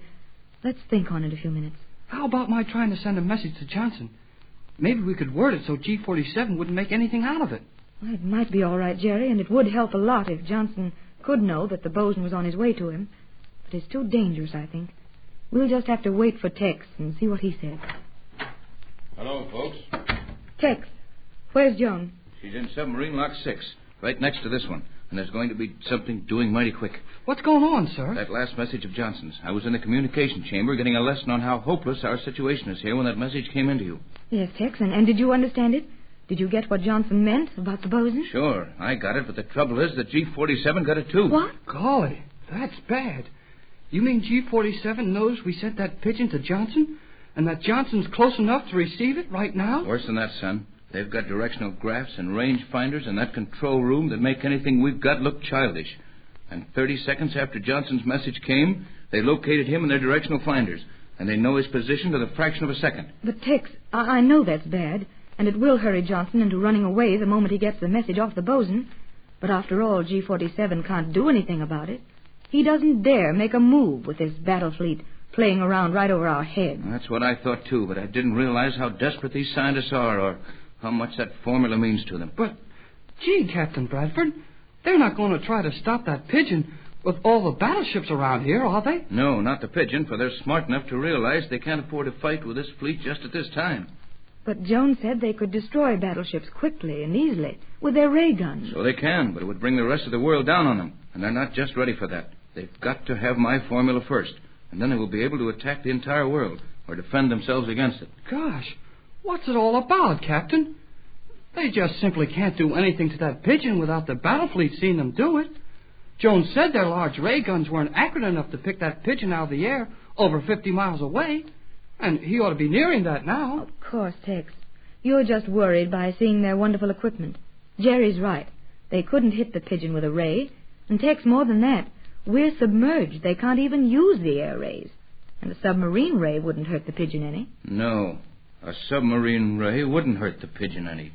But a submarine would hurt Johnson. Golly whiskers, Captain. Tex, not with this battle fleet right around here. Why, they wouldn't dare. Maybe not, but they're going to just the same. You mean they're going to send a submarine out after Johnson's boat with all these surface ships and maybe a sub or two of their own out there? Just that, son. And I want you to go along with them. Huh? Me? Me go in the submarine? Why, Tex, you don't know what you're suggesting. It's not a suggestion. It's an order. You want to sign on this yacht as a member of the crew, didn't you, Jerry? I did, sir. All right. Report to Submarine Lock 6 immediately for observation duty on the Euclidean submarine. Aye, aye, sir. But, Tex, if anything should happen... That'll do, Pat. Jerry's going with that sub. You'll follow the ramp back into this lock. Turn left at the end of the lock. You'll find a guard there to take you to the sub. Come on, snap it up. You're holding them up now. Shove off. Aye, aye, sir. Any special orders? Keep your eyes open and your mouth shut. Use your own judgment. That's all. Tex Bradford, do you realize what you've done? You sent that boy out there into certain danger. I could almost hate you for that. Oh, I'm sorry, Pat. But I'm in command of this expedition, and it's the only thing to do. I wanted to go along, but G-47 was too smart for that. He figured I might be able to warn Johnson some way when we got near him, or beat them to the note I sent with the pigeon and destroy it. But Jerry will have to stand by and watch them sink our other boat, with Johnson and the crew on board. No danger of that.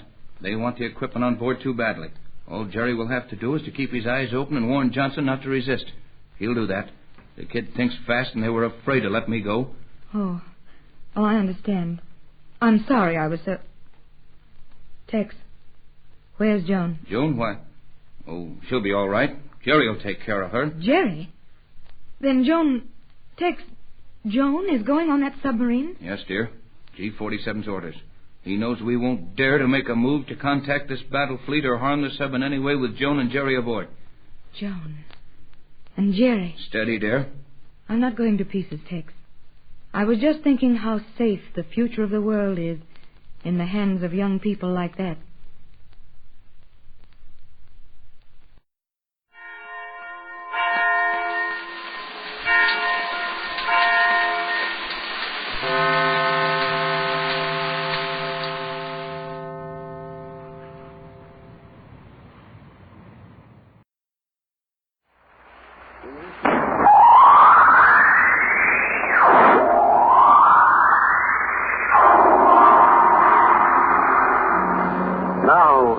Step into the incredible, amazing future as we go exploring tomorrow.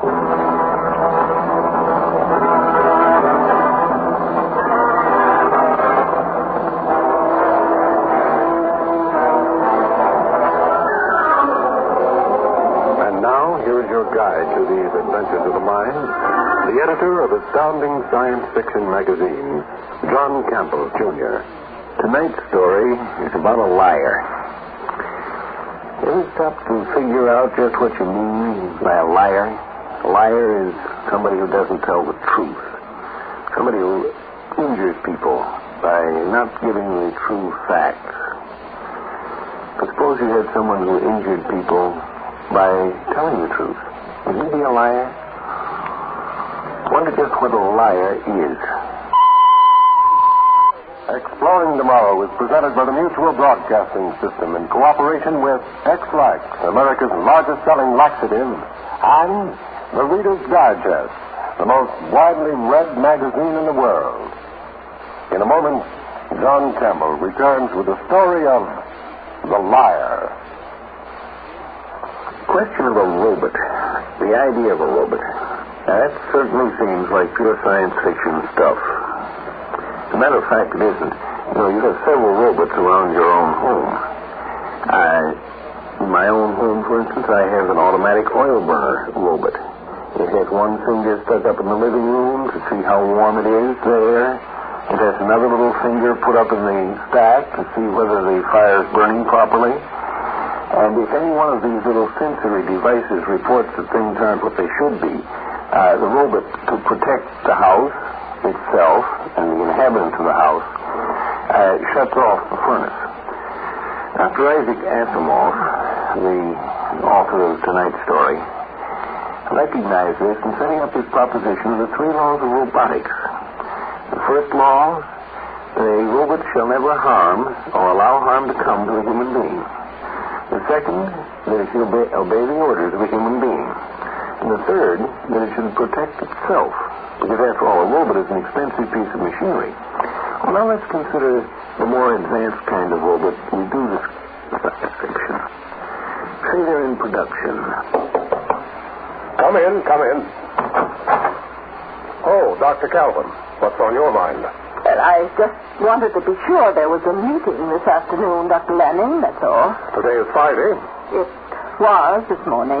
Well, then we have no problem. It being Friday, the executive officers of the firm of U.S. Robot and Mechanical Men will assemble in the conference room at the customary hour of 3:30. Well, I was just asking. What do you think of our latest model? He looks the same as the rest, just about as animated. What are you going to call him? Herbie. I think Herbie fits him, don't you? Herbie, Chester, Sam. What's the difference? Dr. Calvin. This fellow couldn't be called anything but Herbie. Well, I'll see you at 3:30. What do you think of her, Herbie? Oh, she's all right. She's an old frump, and you know it. I wouldn't say that. Besides, that's not what you're thinking. You're thinking the old girl isn't such a bad sort. And you don't know what this firm would do without her. What? What was that? How do you know what I was thinking?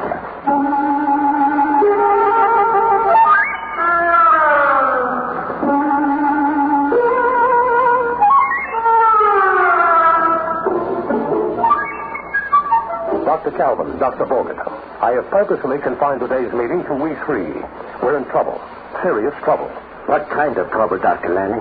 Our latest model, RB-34, can read minds. It is impossible. Dr. Bogert, I think we may assume Dr. Lanning knows what he's talking about. Take it for granted, I do. In short, we have a mind-reading robot on our hands, and we've got to find out why it reads minds. There could not have been a hitch in the assembly line. I guarantee that. You guarantee? Dr. Bogert, can you answer for the entire assembly? By exact count, there are 75,000 operations necessary for the manufacture of a single positronic brain, each separate operation depending upon any number of factors, from 5 to 105. If any one of these factors goes wrong, the robot's brain is ruined. I quote your own information folder, Dr. Bogert. It is not my fault that anything went wrong. I am a mathematician, not an assembly supervisor. And how can you guarantee anything? I don't think we're going to get anywhere trying to fix the blame on someone. We've got to find out what went wrong.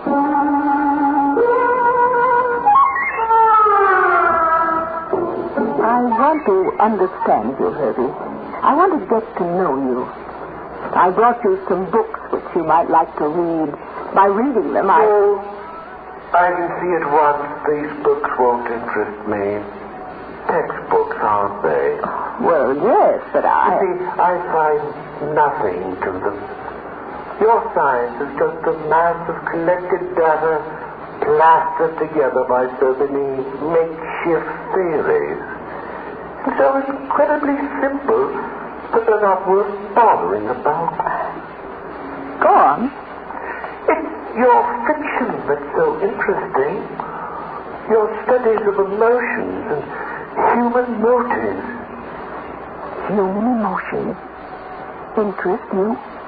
Isn't that really why you came to see me? What? I wish I could help you. You know? I know what you're thinking about. You think about it all the time.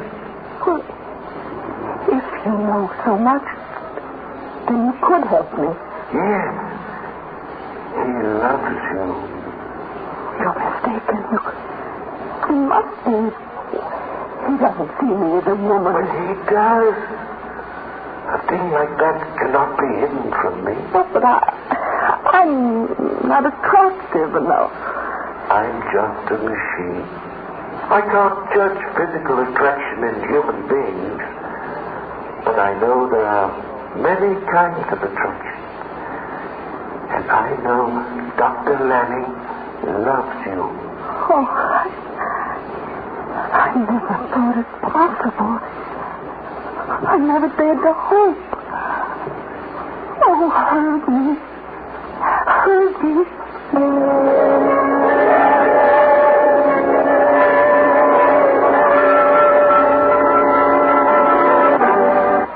A man can do something by accident that he doesn't know how to do. Now, this is something that scientists sometimes overlook. Herbie apparently represents one of those cases where something has been done by somebody who doesn't know how to do it and wishes desperately that he didn't know how to do it. They've got a telepathic robot. It looks like it would be worth millions, but how did they get it? Oh, Dr. Bogut, sit down. Thank you. Well, at least if you know a good joke, spread it around. Well, I just saw Dr. Kelvin. Oh. I never saw so much lipstick and ball paint on any living woman before. She must be in love. Well, I didn't ask you here to talk about Dr. Calvin. Have you made any progress? There is nothing wrong with the mathematics. The change is due to something along the assembly line. The cause must be found. It's worth millions if we can do it when we want to, instead of by accident. And it's your job to find out.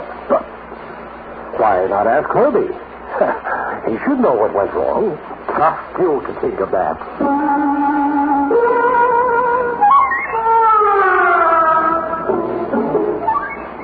Herbie, listen to me, Tell me if I made any mistakes in my calculations when they built you. You made no mistake. Or if you had, how could I tell you? After all, you're a much better mathematician than me. Besides, this is not what is really on your mind. You are thinking about your superior, Dr. Lanning. And you're thinking what a good thing it would be if he were to resign. Oh, yes, now I can see how the idea pleases you. And I can tell you something else. Dr. Lanning has already resigned. But the resignation will not take effect until the problem of myself has been resolved.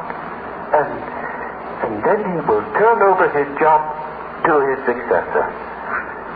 Oh, yes, Dr. Bogut, you will be his successor.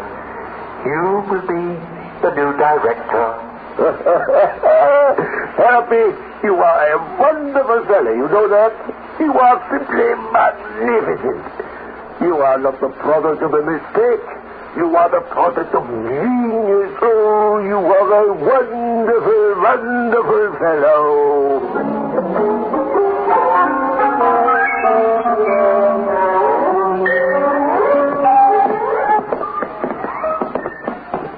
Dr. Kelvin, you are as colorful as the flowers, lady. May I compliment you?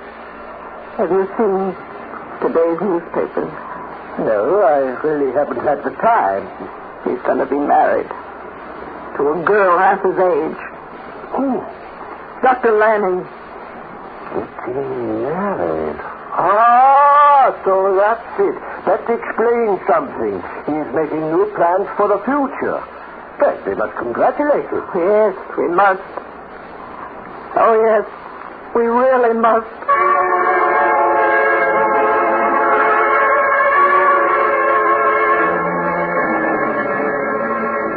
It's not true, is it, Herbie?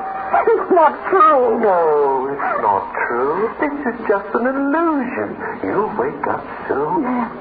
Yes, it isn't true, is it? He's not going to get married, except to me. Oh, Herbie, I've loved him all these years, and now I know he loves me. Couldn't he? He wouldn't marry anyone else. No, he loves you. Only you. I know. He is only waiting for the right time to tell you. Yes, I know. Stop it. What are you trying to do? What are you trying to do? Make a fool of me?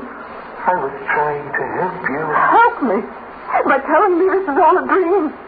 This is no dream. I wish it were. I wish it were. Why did you tell me he loved me? Why? Why? I had to.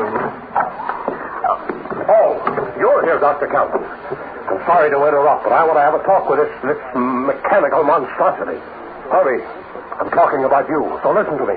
Yes, sir. Have you discussed me with Dr. Bogart? Well, answer me. No, sir. You haven't, eh? That's what I thought.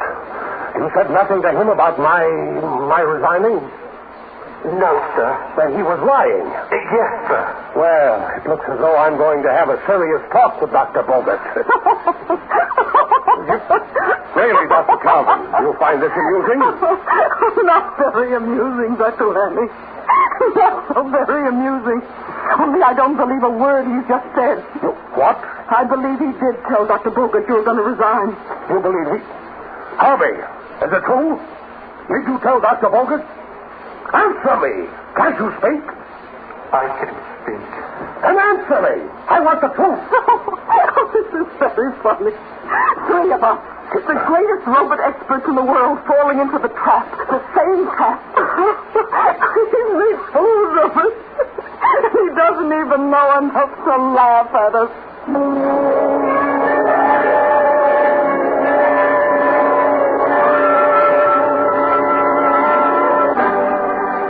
Had achieved by accident something they didn't know how to do. The robot was in the peculiar position of having knowledge but no wisdom. Well, Dr. Calvin? Dr. Lanning, have you forgotten the fundamental law we impress upon the positronic brain of all robots? Of course not. On no condition is a human being to be injured in any way. Even when such injury is directed by another human being. But what kind of injury do we mean? Any kind. Any kind, yes. That would take in mental hurt, the deflation of ego, the blasting of one's hopes. What would a robot know about blasting of what? You're catching on, aren't you? Well, this robot reads minds. It understands about mental torture. Can't you understand now that if you ask it a question, it will give you the very answer you most want to hear? Wouldn't any other answer hurt you? And wouldn't Herbie know that? Good heavens. He knows everything. He knows what went wrong when he was built, but he won't tell anyone, because it would puncture your ego or Dr. Bogart's ego to have a machine tell you where the mistake was. He would rather pretend he's not able to tell you. Incredible. Let's talk to him. Herbie, listen to me. Yes, sir. I have pencil and paper here. I want to know where we made the error in your construction. Well, tell him, Herbie. He wants to know. He doesn't. But I do. Yes, but not from me. I cannot tell you, Dr. Lanning. You know I can't. You don't want me to. You and Dr. Bogart would much prefer to find the answer yourselves. We want the answer. But not from me. We do want it from you. What's the use of saying that when you don't mean it? Don't you suppose I can't read below the superficial skin of your mind? Don't you suppose I can't read the subconscious mind, too? Deep down, you don't want the answer from me. I'm just a machine, given the imitations of life, only by virtue of the positronic interplay of my brain. A brain that is man's device. You can't lose faith without being hurt.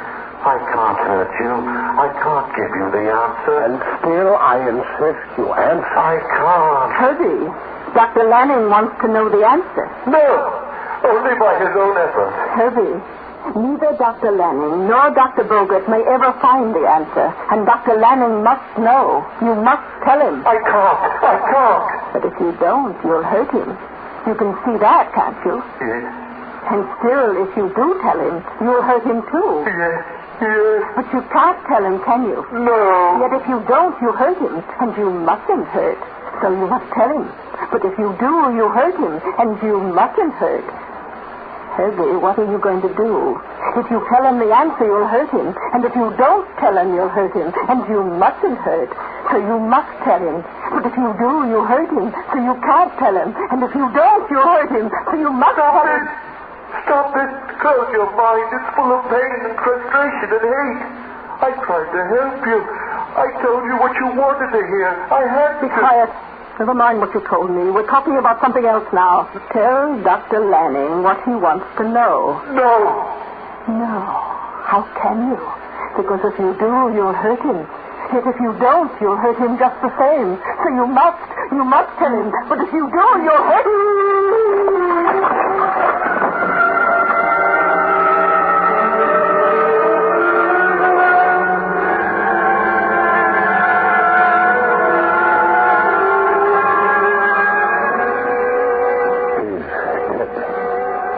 No.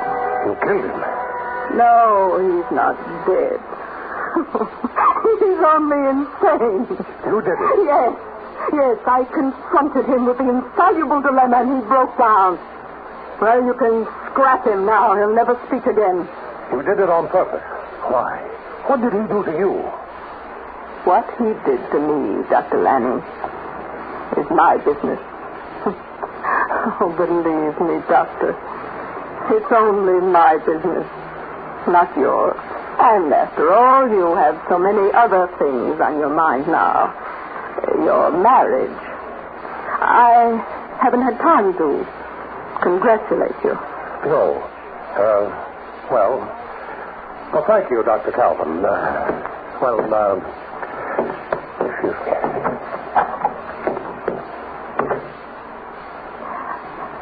Herbie? You deserved it. You deserved to be destroyed. It was cruel what you did to me. It was cruel. Liar! Liar, that's what you were. Nothing but a liar!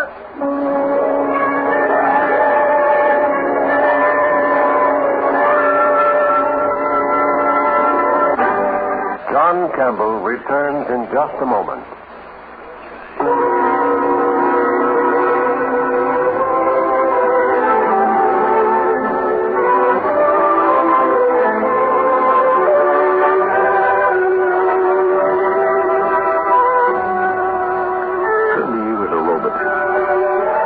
Logical machine.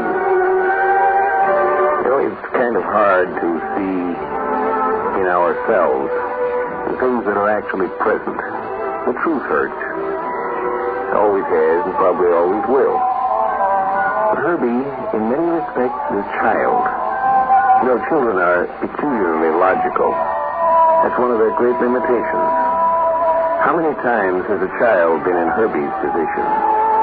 A child between two warring parents, each demanding his loyalty.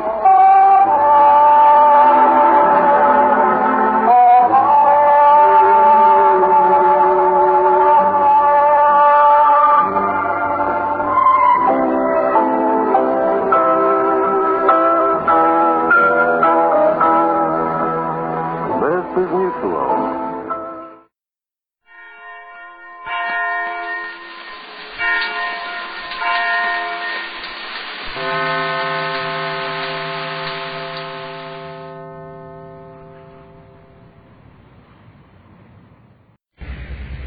Faster than a speeding bullet.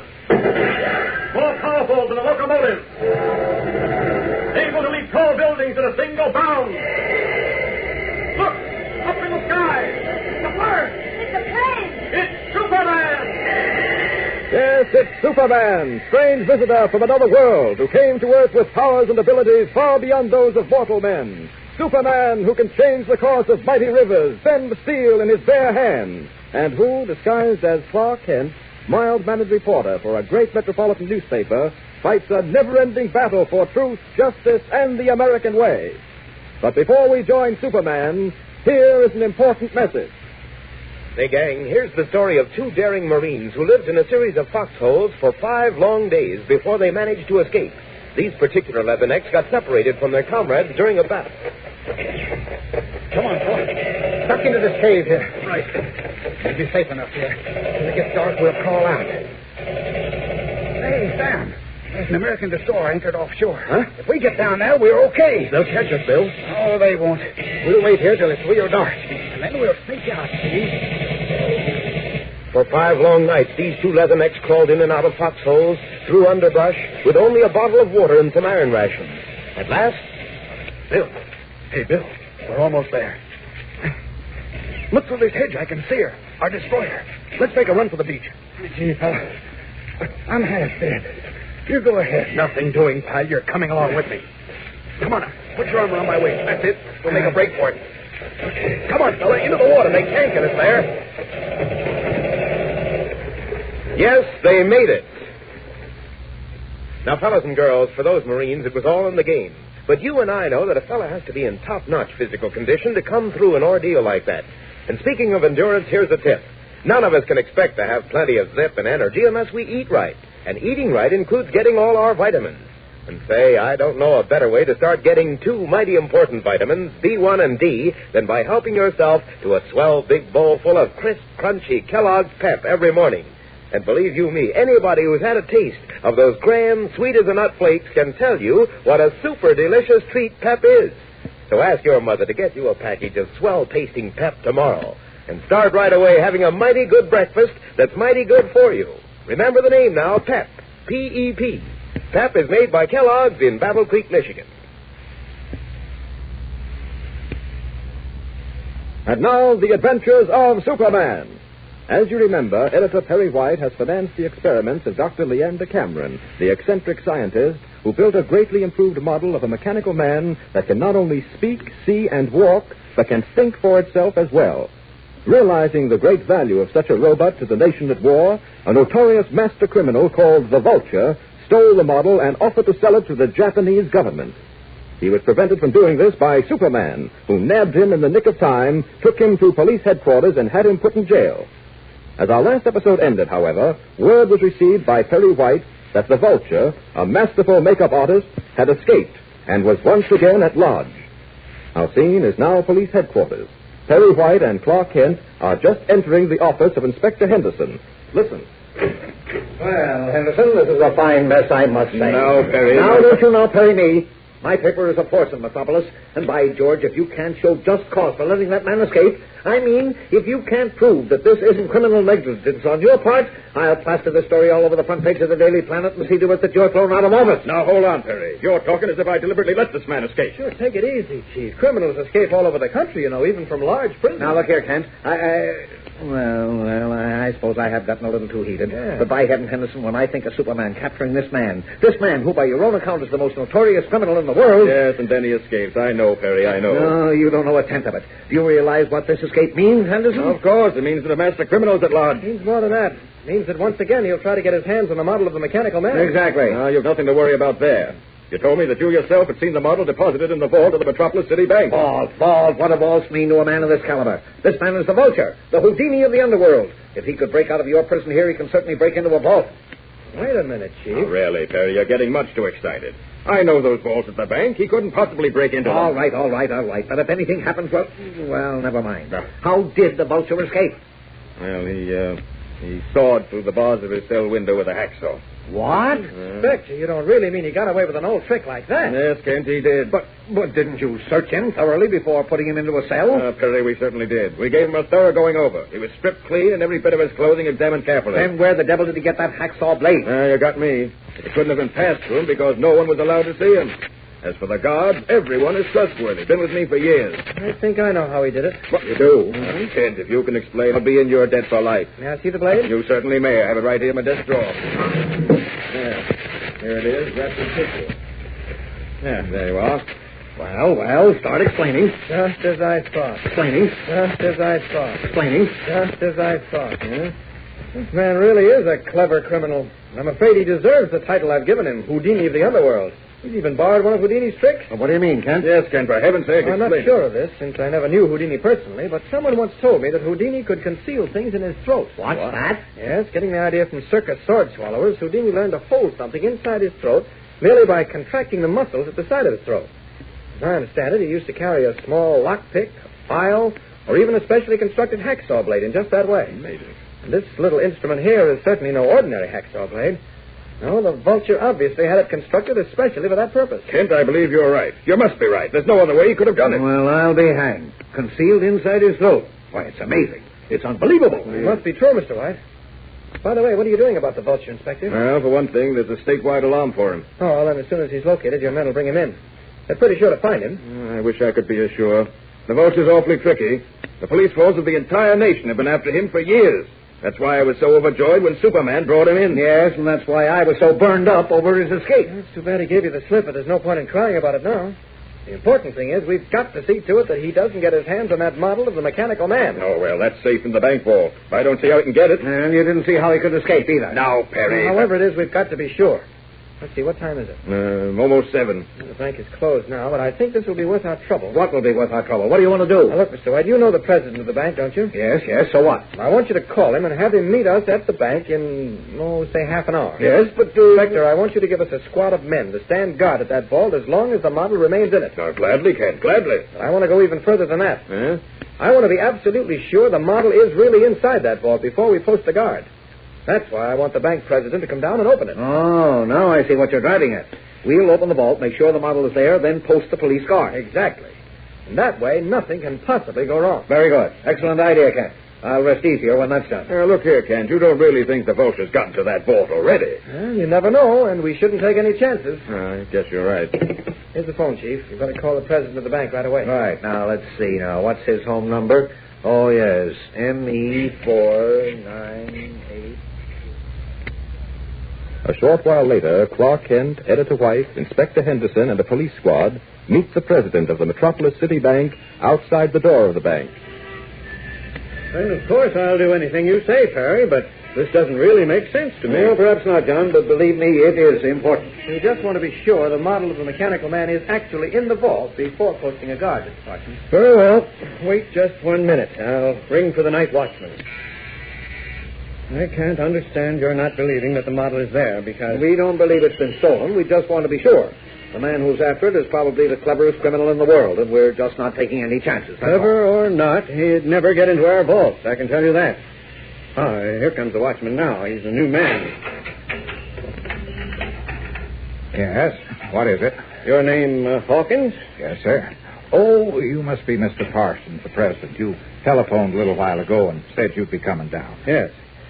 You can unlock that grille railing, Hawkins. Yes, sir. Bring him in, Henderson. All right, then, this way. Okay. Now, show us to the vault, Hawkins. Yes, sir. This way. Can you see all right in the glow of my flashlight? Oh, yes. But you'd better snap on the lights in the vaults when we get there. Yes, sir. Down these steps. Here we are. I'll just snap on these lights. Ah, that's the vault there. Yes, I'll open it for you, Perry. Oh, thanks, John. Won't take a minute. Not when you know the combination. Now, then, let's see. Ah, there we are. Now to turn this handle. Here she comes. There's an automatic light inside. Oh, yes, I see the model all right. Safe and sound, thank heaven. Well, we better be sure, though. Let's have it out here and make certain it's really the model and not just a dummy substitute. You're right, Chief. It's best to be thorough. Suit yourself. I'll get it, sir, in just a minute. Here you are, gentlemen. That's the model, all right, complete with control panel. Well, I'm satisfied. You, Chief? Inspector? Looks okay to me. Yes. Here, put it back. Yes, sir. And lock the vault, Hawkins, while we're still here. Yes, sir. All right, Inspector. You can post your guard now. Right, Perry. And let me tell you, the vote will never get past these men. Well, I hope not. Mr. Parsons, is that door properly locked? It certainly is, Mr. Kent. No one can get in or out without the combination. And only our vice president and I know that. Good. Well, my mind's at rest. Vulture or no vulture, I'll sleep peacefully tonight. You'll be here in the morning, John? Yes, Jeff. Perry, why? Well, I've got to demonstrate that model for Colonel Young of the Air Corps at 10 o'clock tomorrow morning. I'd like to pick up the model at, say, 9:30, huh? I'll be here, never fear. See you then at 9:30 tomorrow. The following morning at 9:30, Clark Kent and Perry White enter the office of John Parsons, president of the Metropolis City Bank. Well, Perry, right on time, I see. Yes, I have to be. As I told you, Colonel Young is meeting me at my office at 10. Can we go right down to the vault, Mr. Parsons? I want to get that model. Certainly, Mr. Kent. Come along. Here's a private staircase leading down from my office. Through this door.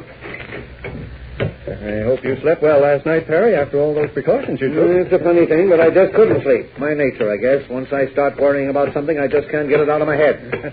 Can't blame you for that. Ah, here we are. Well, there's Inspector Henderson's police guard, still on duty, you see. Yeah, so I see. Morning, Sergeant. Morning, sir. Everything all right during the night? Everything just perfect, sir. No one even tried to get past us. Good. Well, open her up, John, and I'll take the mechanical man with me. Oh, by the way, Sergeant, I called the inspector this morning before coming over. You and your men are to act as bodyguard to my office. Okay, sir. Glad to. There we are. Now then, I'll just turn this handle and open comes the door of the vault. I'll certainly be glad when this business is over and done with. Hand the model out, John. John. Hey, Mr. Parsons, what is it, sir? Well, John, why are you looking at me like that? You can't mean... Oh, no, it can't be. It couldn't be. It's gone. The model of your mechanical man is gone. And look, this was lying in its place. A tiny wooden carving of a bird. A vulture. Once again, the vulture has struck. But how did he accomplish it? In just a moment, we'll return to the adventures of Superman. But right now, here is another important message. Say, gang, my pal Jerry Link is in training now for the basketball team, and he comes home mighty hungry these days. Now, of course, he's got to go easy on sweets and pastries, but he solved that one all right. He just pours himself a big bowl full of Kellogg's Pep with plenty of milk, and boy, does it hit the spot. You see, Pep is made from the very choicest parts of sun-ripened wheat, so you get plenty of real, flavorsome goodness right from the start. And then it's carefully toasted so as to make it extra crisp, extra good fun to eat. In fact, Pep is really good for you as well as grand tasting. So if you've been missing out on this grand treat so far, don't pass it up any longer. Ask your mother to get you a package of delicious Kellogg's Pep tomorrow.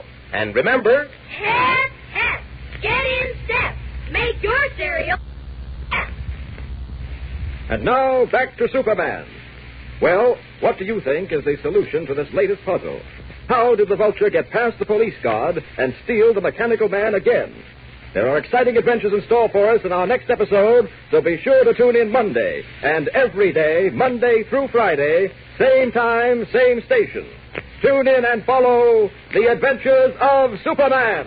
Faster than a speeding bullet. More powerful than a locomotive. Able to leap tall buildings in a single bound. Look, up in the sky.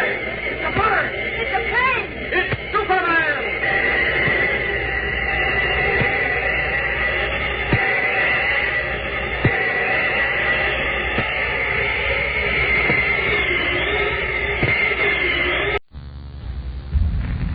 Faster than a speeding bullet.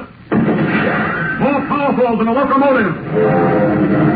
Able to leap tall buildings in a single bound. Look, up in the sky. It's a bird. It's a plane. It's Superman. Yes, it's Superman, strange visitor from another world who came to Earth with powers and abilities far beyond those of mortal men.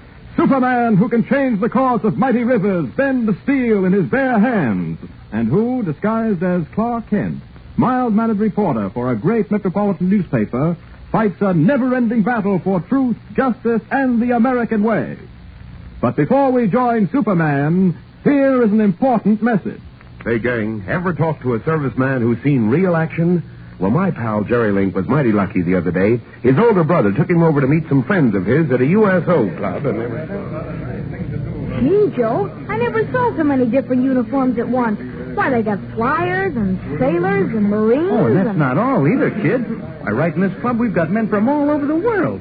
Hey, Scotty. Hi. Scotty Patterson, come on over here and meet the kid's brother. Well, I'm very pleased to make your acquaintance, Master Jerry. Gee, do you mind if I ask some questions? So long as they aren't military secret, youngster. Oh, I don't mean that. I just want to know what the insignia on your cap means. Oh, what kind of work you do and how you got into it. Hold on, not so fast there, Master Jerry. I'll tell you the whole story. I'm serving on a minesweeper in the Royal Navy. A minesweeper? Hey? Well, what do you do? Yeah, we're the birds that keep the seas clean of mines for convoys and warships. And believe you me, youngster, that job is harder than any army job I can think of. We're out all the time in all kinds of weather. Sleet storms and fog and icy gales that freeze you right down to the marrow of your bones. Gee, I guess you guys have to be pretty tough for that job, don't you? Well, youngster, I can tell you this. If you're going to stick with your job, you've got to have plenty of endurance. Minesweeping's no game for softies, lad. Right, Scotty. That goes for any job that our servicemen tackle today. And while we're on the subject of endurance, let me give all of you a tip. You can't expect to grow up really strong and husky unless you eat right, which includes getting all your vitamins. Now, one of the grandest ways I can think of to start getting two mighty important vitamins, B1 and D, is by treating yourself to a swell big bowl full of extra delicious Kellogg's Pep for breakfast every morning. So ask your mother to get you a package of swell-tasting Pep tomorrow. And remember the name now, Pep, P-E-P. And now, the adventures of Superman. As you all remember, Dr. Leander Cameron invented a mechanical man which could see, walk, talk, and even think for itself. He constructed a model of the mechanical man which was stolen by an arch criminal named the Vulture, a Houdini of the underworld. Superman regained the model and sent the Vulture to prison. But the Vulture, a master of makeup and mimicry, somehow managed to escape. Then, although the police were guarding the vault in which it was placed for safekeeping, the Vulture succeeded in getting his hands on the model of the mechanical wonder once again. For as our last episode ended... But wait. Let's join Clark Kent, Editor White, and the others in the vaults of the Metropolis City Bank. Listen. I wonder what this is. Impossible, I tell you. I will not. I cannot believe it. I can't believe it either, Perry. I'm the president of this bank. No one but myself and one vice president know the combination to that vault. And no one could have gotten into it without the combination. No, not only that, Mr. Parsons, but these 6 policemen have been stationed in front of the vault all night. And the sergeant swears no one got past them. No one even came in here. I'll stake my sergeant's stripes on that. Now, wait a minute. Now, let's start from the beginning and get this fantastic business straight. We know that model of the mechanical man was in the vault last night because we came down here and Parsons here opened the vault just to be sure. That's right, Perry. And after I closed and locked it again, these policemen were posted on guard in front of it. Yet when we come to get the model this morning, we find it's gone. And in its place is this thing, a wooden carving of a vulture. Well, it's all pretty clear to me.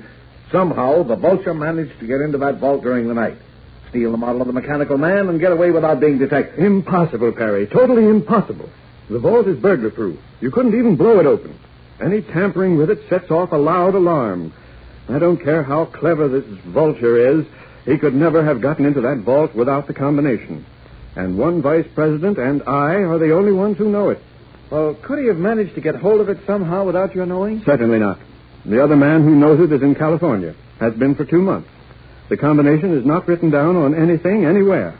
We memorized it, you see. Oh. Besides, even if he did know the combination, we know he didn't get in that way, because the sergeant here says no one even came into this room during the night.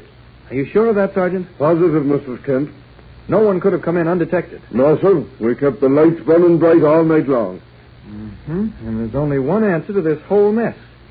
And I think I know it. What's that, Mr. Kent? You say you know the answer to this mystery? Yes, and I'm pretty sure it's the only answer. There couldn't possibly be any other. Well, what is it, Kent? Come on, speak up, man. Speak up. Wait a minute. That is the only answer. How does it figure out? Of course. Mr. Parsons, you're president of this bank. Yes? And I want your permission to search this bank from top to bottom right now. Well, of course. But why? I'd rather not say until I'm sure of what I'm thinking, until I find the thing I'm looking for. Sergeant, order your men to search this bank. Have them examine every room, every closet, thoroughly. Now, hold on, Mr. Kent. How can we look for something when we don't know what we're looking for? Well, if I'm right, you'll know it when you see it. Get going. All right, sir. All right, men. You know what to do. Mr. Parsons, the 3 of us will start with the watchman's quarters. I've got a feeling we'll find what I'm after there. Come on. Well, I'm afraid I don't know where the watchman's quarters are, Kent. Well, we can find out easily enough. Come along. Kent, I wish you'd stop all this confounded mystery. Just what are you up to? What exactly are you looking for? Only one thing I could possibly be looking for, and that... Here, wait a minute. Here's a door with a sign on it which says Porters. Well, the watchman's quarters are probably in that room. Let's have a look. Well, what have we got to lose? Come on. Mm-hmm. The room's empty. This is obviously the place we're looking for. Those lockers. I want to have a look inside them at once. All right, Kent. I'll try this one over here. Okay. Nothing in this one here, Kent. I'll keep trying. I was right. I can see right through this locker, and I'd better get it open. There's nothing here. I'll keep at it. The door is locked. Well, I'll just have to wrench it open. They'll never notice. There we are. Chief, Mr. Parsons, I found what I was looking for. Come here. Well, what is it, Kent? What is it, brother? What? Great heavens.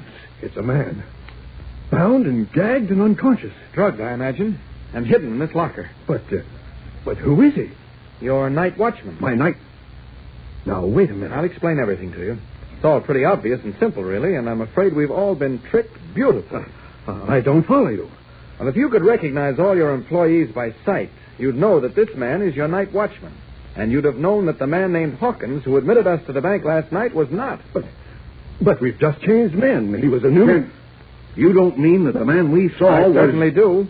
The man who pretended to be the night watchman last night was no one but the vulture. But great heavens, how can you be so certain? Don't you see? No one entered that vault last night. No one got past the sergeant and his men. And yet the model was gone this morning. Well, there could only be one answer to that. The model was not put back into the vault at all. I begin to see it all now. As I remember, that watchman last night put the model of the mechanical man back into the vault for us, and then Parsons locked the door. That's right. But actually, he didn't put it back. If the vulture is as clever at trickery as we have reason to believe, it would have been a simple matter for him to hide that model temporarily. Good grief. Kent, you're right. You must be right. Well, what do we do now? We've got to get back that model of the mechanical man. There's no telling what use the vulture will make of it. To think of his pulling a trick like this right before our eyes. We never even suspected. I'm worried, Chief. A mechanical man in the hands of an arch criminal like the vulture is a dangerous and deadly thing. We've got to get that mechanical man back. And something tells me we'd better do it in a hurry. Our scene changes now from the Metropolis City Bank to another hideout of the vulture. We find ourselves in a large room in which stands a huge tank filled with ice-cold water.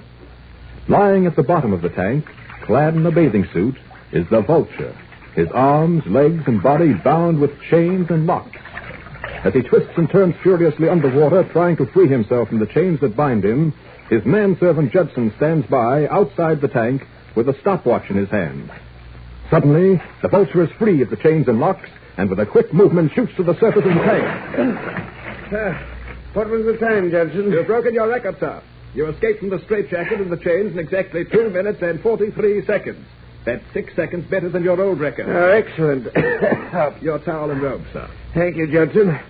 That water was bracing this morning. I don't know how you stand it, sir. I positively do not. I'm hardened to it, Judson.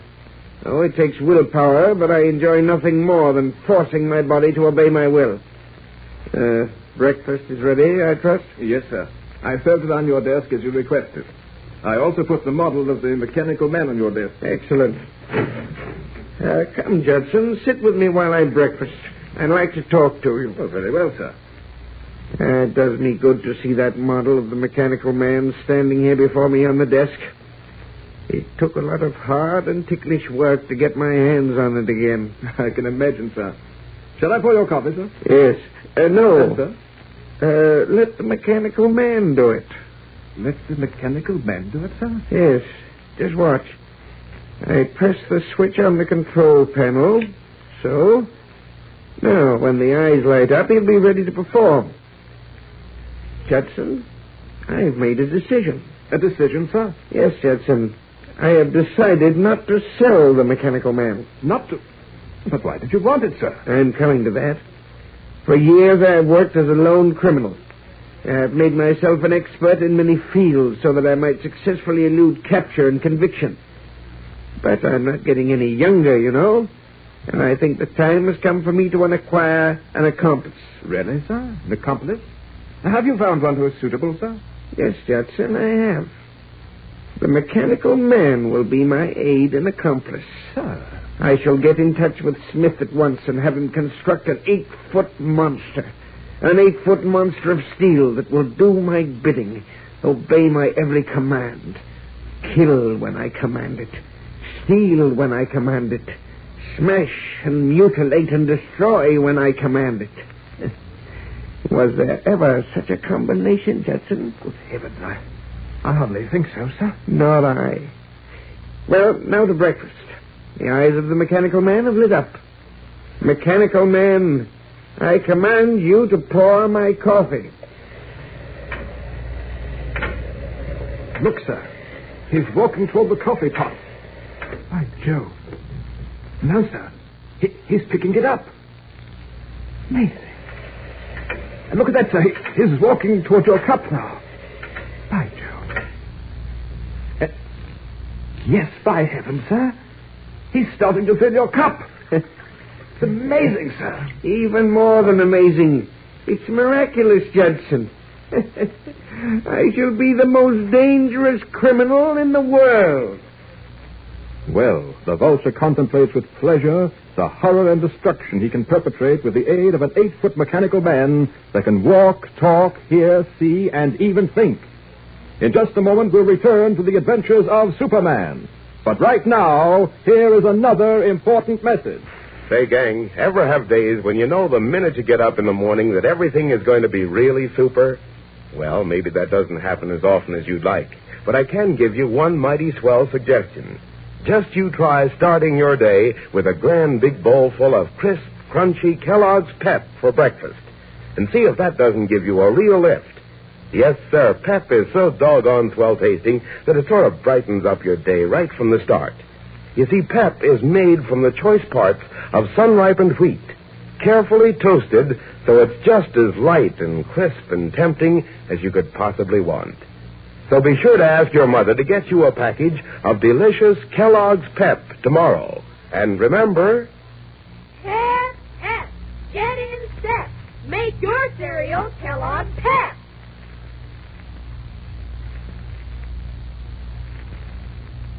And now back to Superman.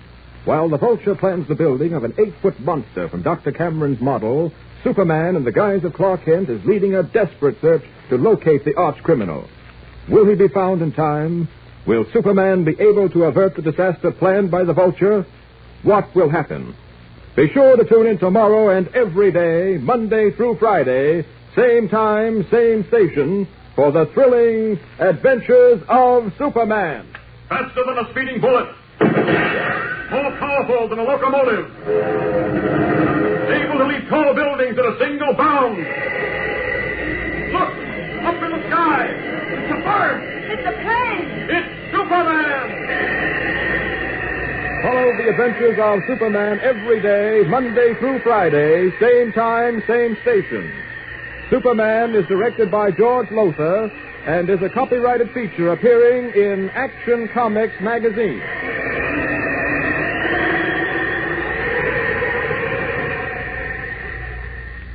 This is Mutual.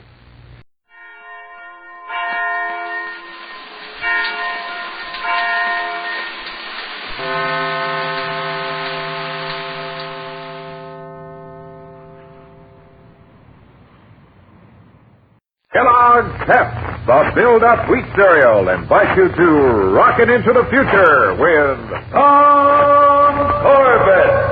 Space Cadet. Stand by to raise shift. Blast off -5, 4, 3, 2, 1, 0. As roaring rockets blast off to distant planets and far-flung stars, we take you to the age of the conquest of space with Tom Corbett, Space Cadet.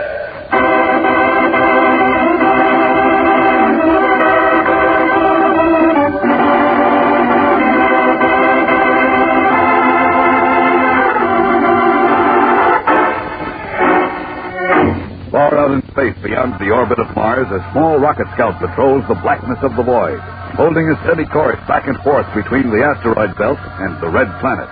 This is a ship on Comet Watch, the loneliest tour of duty in the entire Solar Guard.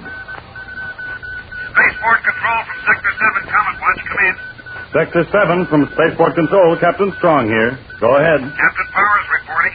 Time 0600. Nothing to report. This sector, quiet and empty. Sounds as dull as last year's newspapers. Sure is, Strong. Hey, what are you doing on Control Watch anyhow? Just filling in. One of the boys is on sick leave. But I'd much rather be here than pulling your duty. I'll bet. It's enough to make a guy believe in space gremlins. Oh, well, only 12 more days and I'll be relieved. Try not to get into any mischief. Bad chance. Hey, wait a minute. Huh? What's up? Just spotted something out there in space. Well, some action for you at last. What is it, some purple space junk? No kidding, Strong. It's the strangest thing I've ever seen. Large, ugly shape, riding in parallel orbit with me. Probably a stray asteroid. Maybe. But did you ever see one on fire? What? Yeah. Looks like thousands of sparks flashing all over it. check you later, Strong. This I've got to check.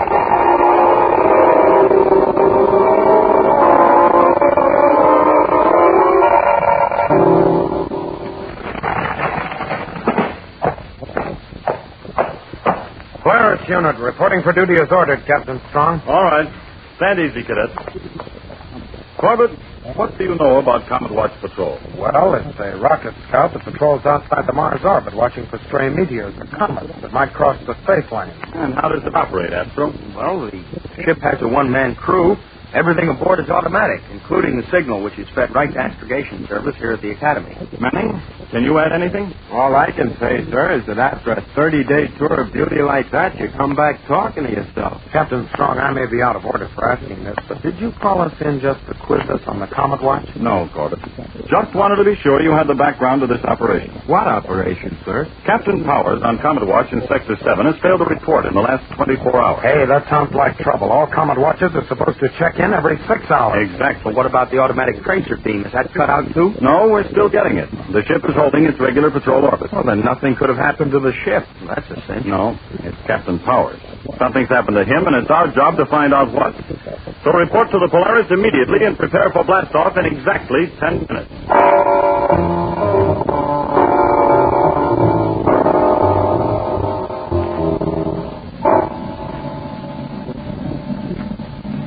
Won't be long now, Tom. We should sight the scout any minute. Radar bridge control deck, check in. That may be it now, sir. Control deck guy, go ahead, Roger. I've got her, Tom. The rocket scout, right on my scanner. Feed it down here, Manning, quick. Aye, sir.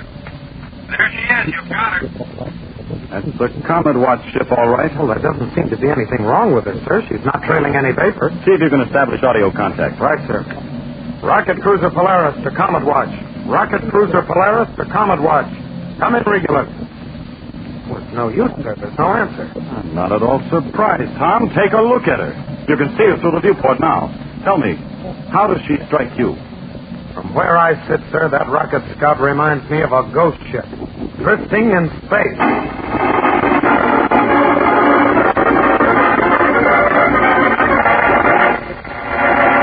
We'll return to the exciting adventures of Tom Corbett, Space Cadet, in just a moment. So stand by. Spaceman, have you seen the swell Space Cadet cutouts you can get on packages of Kellogg's Pep? Boy, they're terrific. Let me tell you about them. On every regular-sized package of Kellogg's Pep, you'll find a true-to-life photographic cutout of one of your favorites here at Space Academy. Each cutout is a detailed full-length picture, so you can get a close-up view of both the Space Cadet and an official Space Academy uniform. There's a cutout of Tom Corbett taken on one of his latest adventures. Another cutout shows you Dr. Joan Dale, Space Academy astrophysicist. And besides that, you can get pictures of Space Cadet Roger Manning and Cadet Astro. You want to get all four of these exciting picture cutouts, so don't delay. Go to your favorite grocery store and ask for a regular-sized package of Kellogg's Pep, the build-up wheat cereal. Then, look on the back, and you'll see your Space Cadet picture all ready to cut out. For hanging on the wall, for pasting in scrapbooks, and for trading with your friends, these Kellogg's Pep cutouts are a double-barreled, rocket-blasting space travel knockout. And every time you get a package of Kellogg's Pep, you get another picture cutout right on the back. Keep blasting off down to that grocery store till you've got a complete Space Cadet cutout collection. Remember, you get another picture cutout every time you buy a regular-sized package of the Spaceman cereal, Kellogg's Pep. P-E-P. Pep.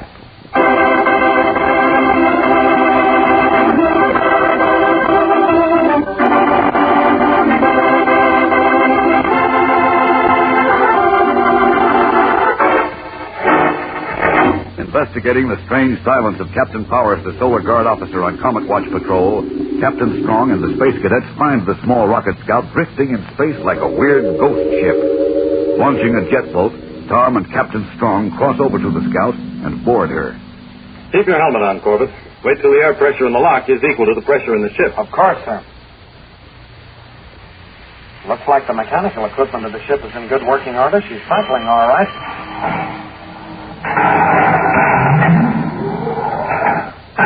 Air pressure equalized. Portal open, sir. Good. We can take off these fish bowls and go inside. Everything down here seems to be okay, sir. Yeah. Let's go to the control deck. Companionway is through here. Right, sir. Just a minute. Better let me go first. All right, Tom. Come on.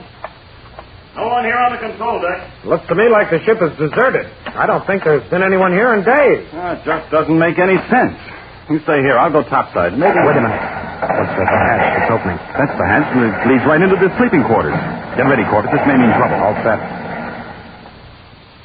Nobody's coming out, sir. All right, you. In there. Come on out.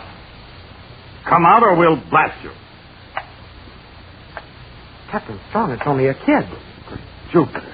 Well, take care of him, Tom. I'd better have a look in here. All right, sir.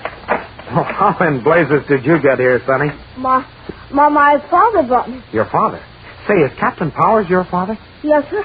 I'm Jody Powers. Corbett, come in here. Come on, Jody. You stick with me. Yes, sir. What? Oh, great galaxy. Is that Captain Powers? Yes, and he's unconscious. My father's been lying there like that for 2 days, sir. Well, what's wrong with him, Captain Strong? I haven't the least idea, Tom. He has a raging fever, and he's delirious. Whatever hit him must have been very sudden and just as violent. He's still in full uniform, even his boots.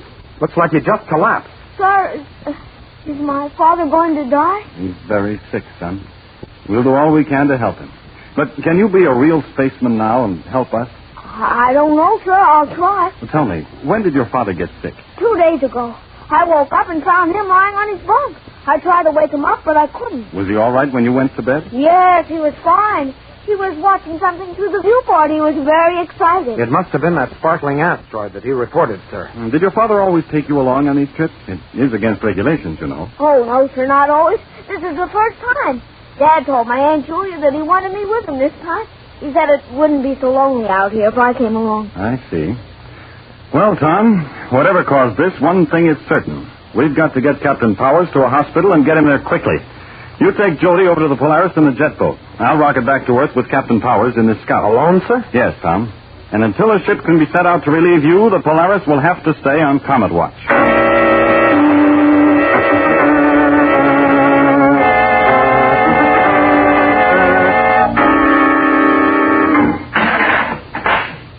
Hello, fellas. We're having company. Meet Jody Powers. Hello. Huh? A kid? Hey, Jupiter. Of all the blasted... Leave it to you, Junior, to fish something like this out of space. Close your exhaust, Roger. Jody's had enough trouble without listening to your space gas. Who is he, Tom? Captain Powers' son. His father's very sick, so the skipper is blasting back to Earth with him in the Scout. Captain Powers needs medical attention fast. But what do we do now? Oh, you're going to love this, pal.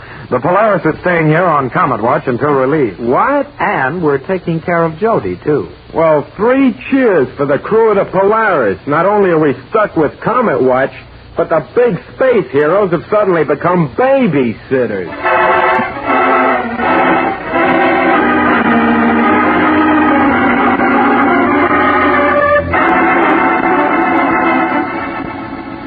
Blasted, I wish that relief ship would arrive. Me, too. You realize how long we've been in this tub, Junior?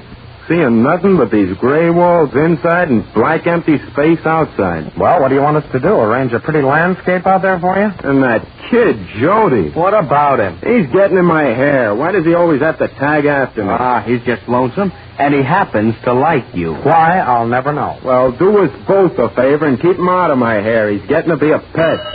Hey, there goes your space junk warning. Better get a fix and report to Spaceport Control. Yeah, one of these days I'm going to let a meteor plow right into Commander Arkwright's window. And listen, remember what I said. Keep that kid off the radar bridge. I don't know. When they gave Manning a heart, they must have carved it out of a Martian ice cap. Hello, Tom. Oh, hello, Jody. What have you been doing? Just looking around on the power deck. Hey, how about something to eat? No, thanks. I'm not very hungry, Astro. Where's Roger? Up on the radar bridge. May I go up there and visit him? I think you better stay down here with us for a while. I'd rather go up there. I'm sure Roger will be glad to see me. Oh, sure. He'll be so happy he'll blow his jet. I'll see you later, fellas. What are you going to do? We make a fuss over him and he brushes us off. Roger pushes him around and the kid worships him.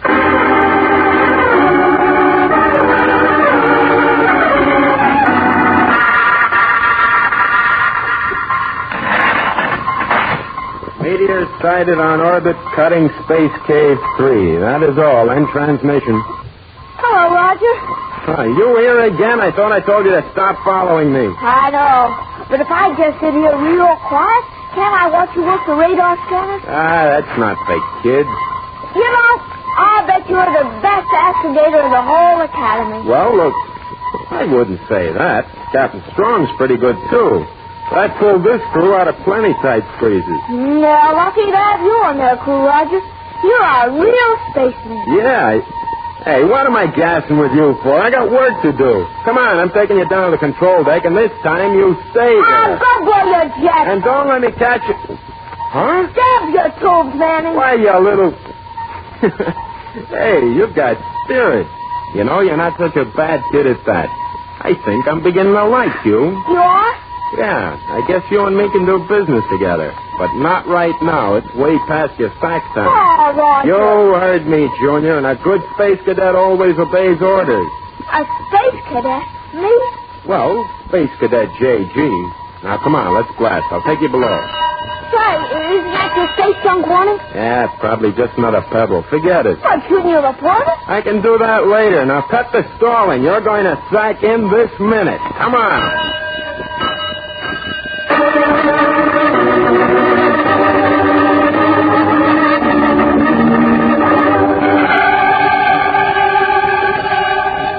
Great galaxy, Tom. Did you ever see anything like that in your life? No, it looks like the whole asteroid is shooting off sparks. Hey, turn that alarm off, will you, Astro? Oh, sure thing.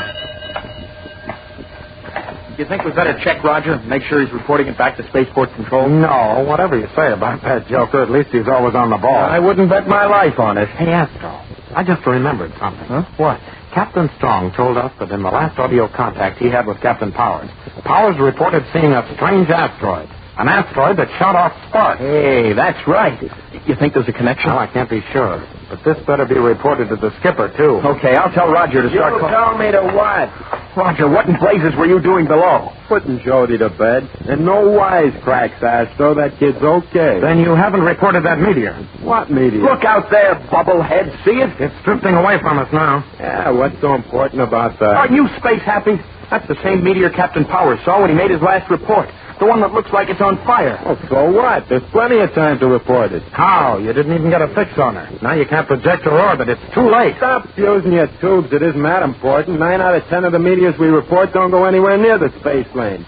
This won't be any exception. By the rings of Saturn, sometimes I could take you Yeah, you could take me and what? Hey, hold it, you two. We're getting a call on the teleceiver. Rocket Cruiser Polaris, Cadet Tom Corbett here. Go ahead.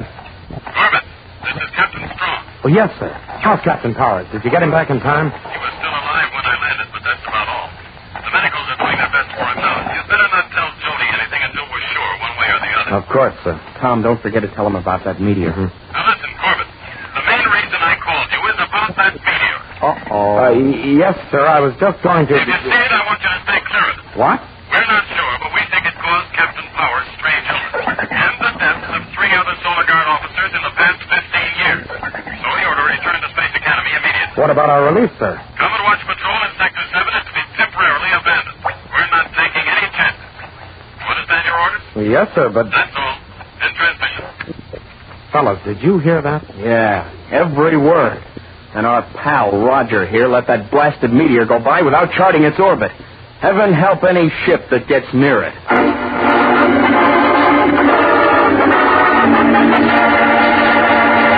We'll return to the exciting adventures of Tom Corbett, Space Cadet, in just a moment. So stand by. Listen to the powerful blast off of a giant rocket cruiser flashing up, up, up into the heavens. There's power for you. The roaring drive of the rockets bursting through Earth's gravity off into space. The men who ride those rockets have to be in top-flight physical condition or else. Now, that's why all space cadets call for Kellogg's Pep. Here's Cadet Astro to tell you in his own words how Kellogg's Pep helps to keep the space cadets ready for action. Cadet Astro here. Kellogg's Pep does help the space cadets keep ready for action. And Pep can help you spacemen the same way.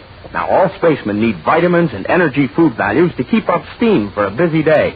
And when you eat Kellogg's Pep every morning, You're getting a head start with a swell supply of sunshine vitamin D and vitamin B1. Now, Pep also gives you the rugged nourishment of whole wheat with the wheat germ left in. As a matter of fact, Kellogg's Pep gives you more of these build-up food values than any other wheat flakes. Say, it's no wonder the Space Cadets bank on Kellogg's Pep for a quick morning blast-off. Now, you just tackle a bowl full of Kellogg's Pep tomorrow morning, like I do. Then you'll be starting your day the spaceman's way. Hear that, spaceman? Eat the same kind of breakfast Astro and all the cadets do. And when you get your package of Kellogg's Pep, look for your exciting Space Cadet cutout. Remember, there's another picture of one of your favorite Space Cadets on the back of every package of Kellogg's Pep. P-E-P. Pep.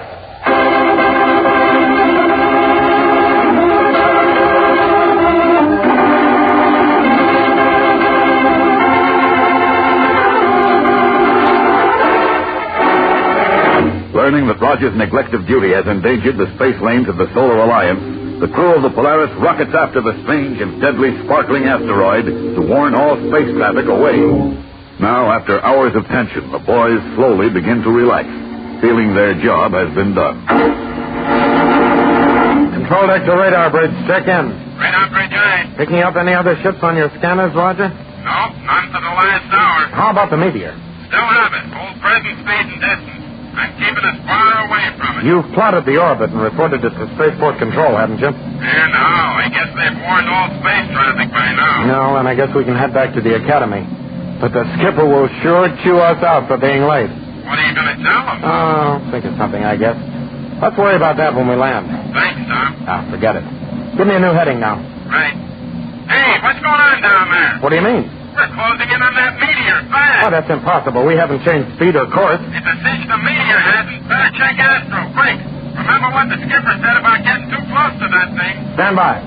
Control deck to power deck. Check in, Astro. Yeah, Tom. Right here. Well, what's going on, Astro? Roger reports we're closing in on the Meteor.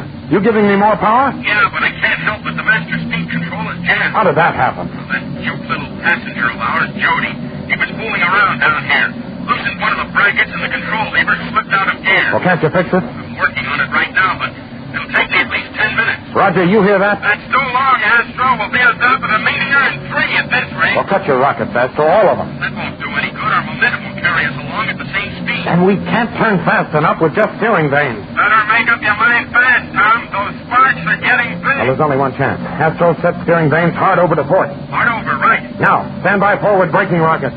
Ready? What's going to that do, Tom? We can't turn fast enough. I think we can if we fire starboard torpedoes. Stand by main battery, Roger. Okay, all set. Blast nose rockets, Astro. Here goes! All right, Roger, get set. Give me the word, pal, but fast. Main battery, salvo, fire! Now, fellas, just pray as hard as you can.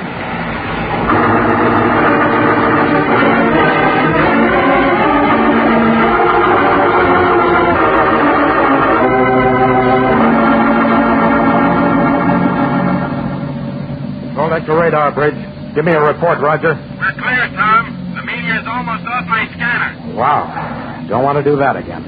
You feel sick or anything? No? How about you? Just fine. I guess we cleared it okay. Be right down. Okay. All right, Jody, you just get up here and tell Tom what you did. I'm sorry. I didn't mean it. Honest, I didn't. Whether you meant it or not, you almost got us into a barrel of trouble. It was Jody, all right, Tom. Well, what have you got to say for yourself, Jody? I'm sorry. I was down there and making believe I was a space cadet, and oh, golly, I won't ever do it again. Well, if you're trying to be a space cadet, you ought to be disciplined the way cadets are. The discipline? Yes, Jody, demerits, mess patrol, scrub detail, the work. I got a better idea. The flat of my hand on the seat of his britches. Over my dead body, Junior. Well, that can be arranged, too, Roger. Don't let him spank me, Roger. Don't. He won't lay a finger on you, kid. Well, what's come over you, Roger? Nothing. He's only a kid. He didn't know any better. And he said he was sorry. What more do you want? Oh, I give up. But from now on, keep him off my power deck. Don't worry, I will. That hole you're working isn't any good for his health. He might grow up to be like you. Oh, great. Here we go again. Hey, teleceiver call. Uh-oh. I bet it's Captain Strong wondering where we are. Rocket Cruiser Polaris, Cadet Corbett here. This is Captain Strong. What's holding you up, Corbett? You're overdue. Sorry, sir. We had some mechanical trouble. We're on our way now. All right, but make it fast. Captain Powers is recovering, and he told us a lot more about that meteor. It must be destroyed as soon as possible. As soon as you land, the Polaris will be outfitted for a new operation. The destruction of the sparkling meteor.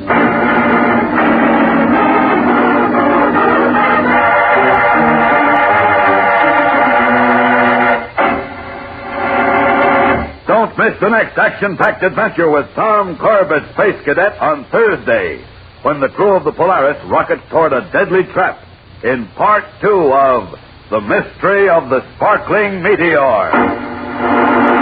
Tune in, same time, same station on Thursday for the next thrilling interplanetary adventure with Tom Corbett, Space Cadet.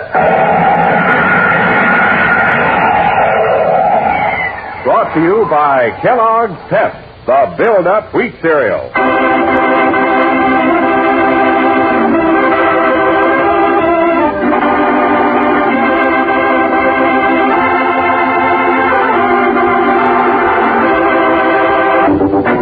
Tom Corbett, Space Cadet, starring Frankie Thomas, can also be seen on television and appears in the comic sections of many of America's leading newspapers.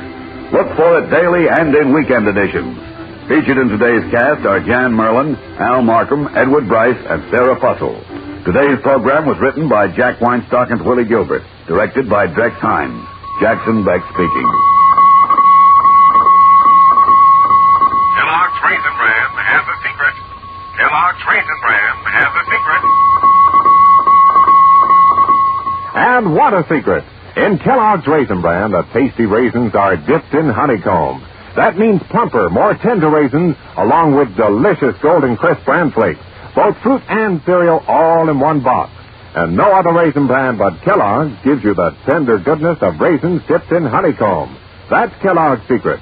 So for your breakfast, make sure you get Kellogg's, because Kellogg's Raisin Bran has a secret. this program came to you from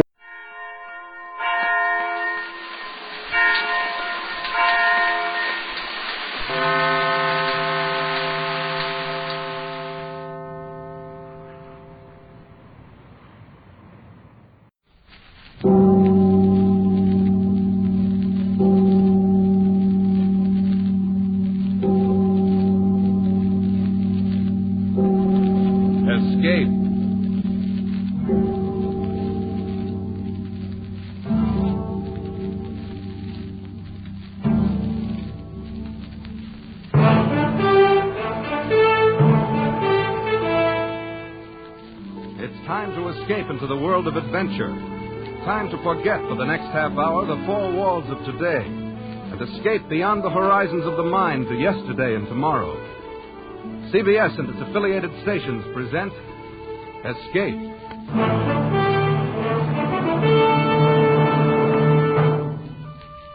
Tonight we escape with Rudyard Kipling and the two gentle scoundrels he created in his immortal story, The Man Who Would Be King.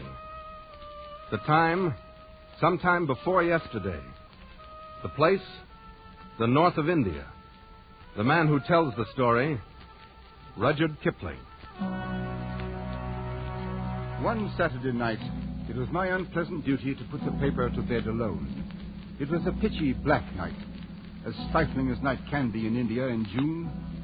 It was very still, save for the ticking of the clock above my desk, which seemed to shatter the black heat of the night as the hands crept toward 3 a.m. And then from the passage outside my door, I heard voices. Your light burning, and it must be here. Open the door. Who's there? Only us. Who are you? He don't remember us, Dan. That he don't. How could he forget having us turned back at the Jodhpur border? Told the authorities we was impersonating newspaper reporters, he did. Wait. That flaming red beard and that bald head. Why, you're Daniel Dravett and Peachy Carnahan. The same. Well, what do you want? If it's money, I haven't any.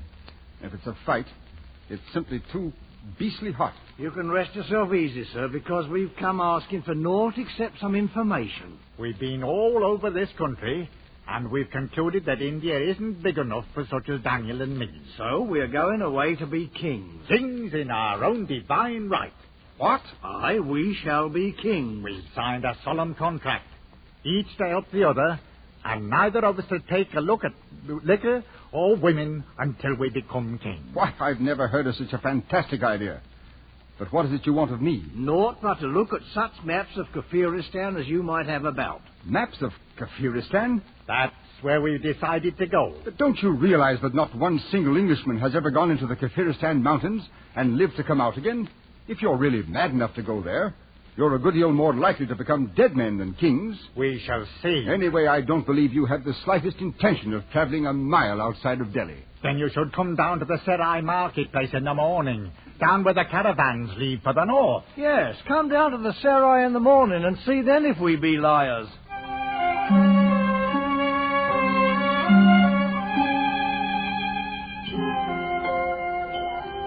Oh, thieves, robbers, liars, the blessing of Pierre Khan upon all pigs, dogs, and perjurers.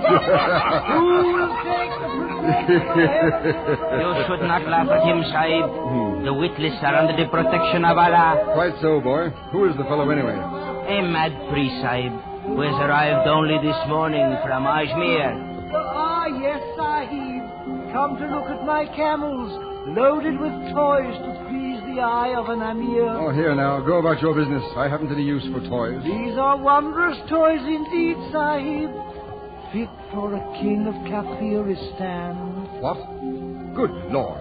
Daniel Dravett. Sahib, come along. I've 2 camels just beyond the wall here. The blessings of Pir Khan on the gracious Sahib, who consents to look at the poor toys of a priest from Ajmer. Over this way. Where's Carnahan? Here we are. Permit me to present my servant, Hazir Mir Khan. At your service, goodman. Well, I'll be... Did you like our disguises? Do they pass? If they fool this crowd in the Serai, they're probably good enough to get you across the border and good enough to get you killed. Getting killed is no part of the contract Peachy and me drawed up. Although perhaps killing fits in with our plans in a different sense. Feel around underneath the toys there in the camel bags. What? Go ahead. Good Lord. Rifles. 20 brand new martinis with ammunition to match. And 20 good reasons to make your death certain. Any Pathan of the hill tribes would kill his own mother to get a rifle. Now who would harm a poor mad priest, Sahib? Allah protects me. Mad is right. Then so was Lord Clive and Rhodes and Bonaparte. Drive out the camels, Peachy. We've a long way to go before we become kings. Hey, up! As I stood and listened to the camel bells fade away in the distance, I wondered if it might not be a glorious thing to go to Kafiristan and be a king.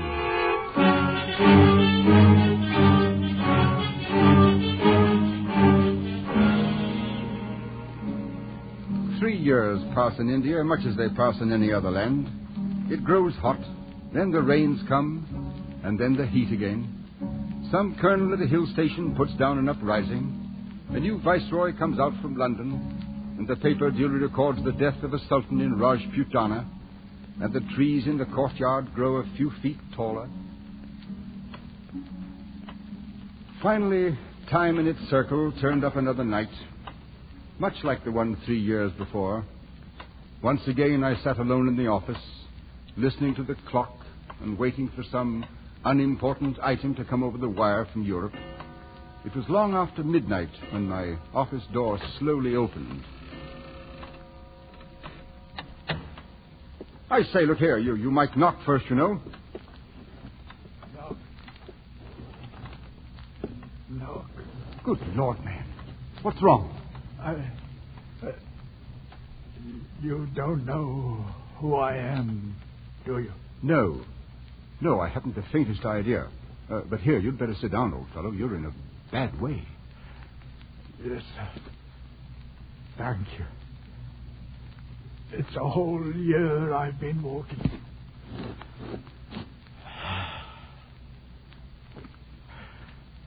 Right here in this very office we settled it. You sitting right there and giving us the maps. You've been sitting there ever since. 3 years. No. Oh, no. Why, a man couldn't change that much in 3 years. You're not Peachy Carnahan. Yes. I was king of Kafiristan. Me and Daniel Dravitt. Real crown kings we was. Just as true as gospel. What in the name of heaven have they done to you, Peachy? Peachy? I knew Peachy Carnahan once. He's a king. Wears a real golden crown on his head. So help me, he does. He's dead now, though. No. You're Peachy Carnahan. You must pull yourself together, man. Yes. Pull myself. You've got to keep looking into my eyes.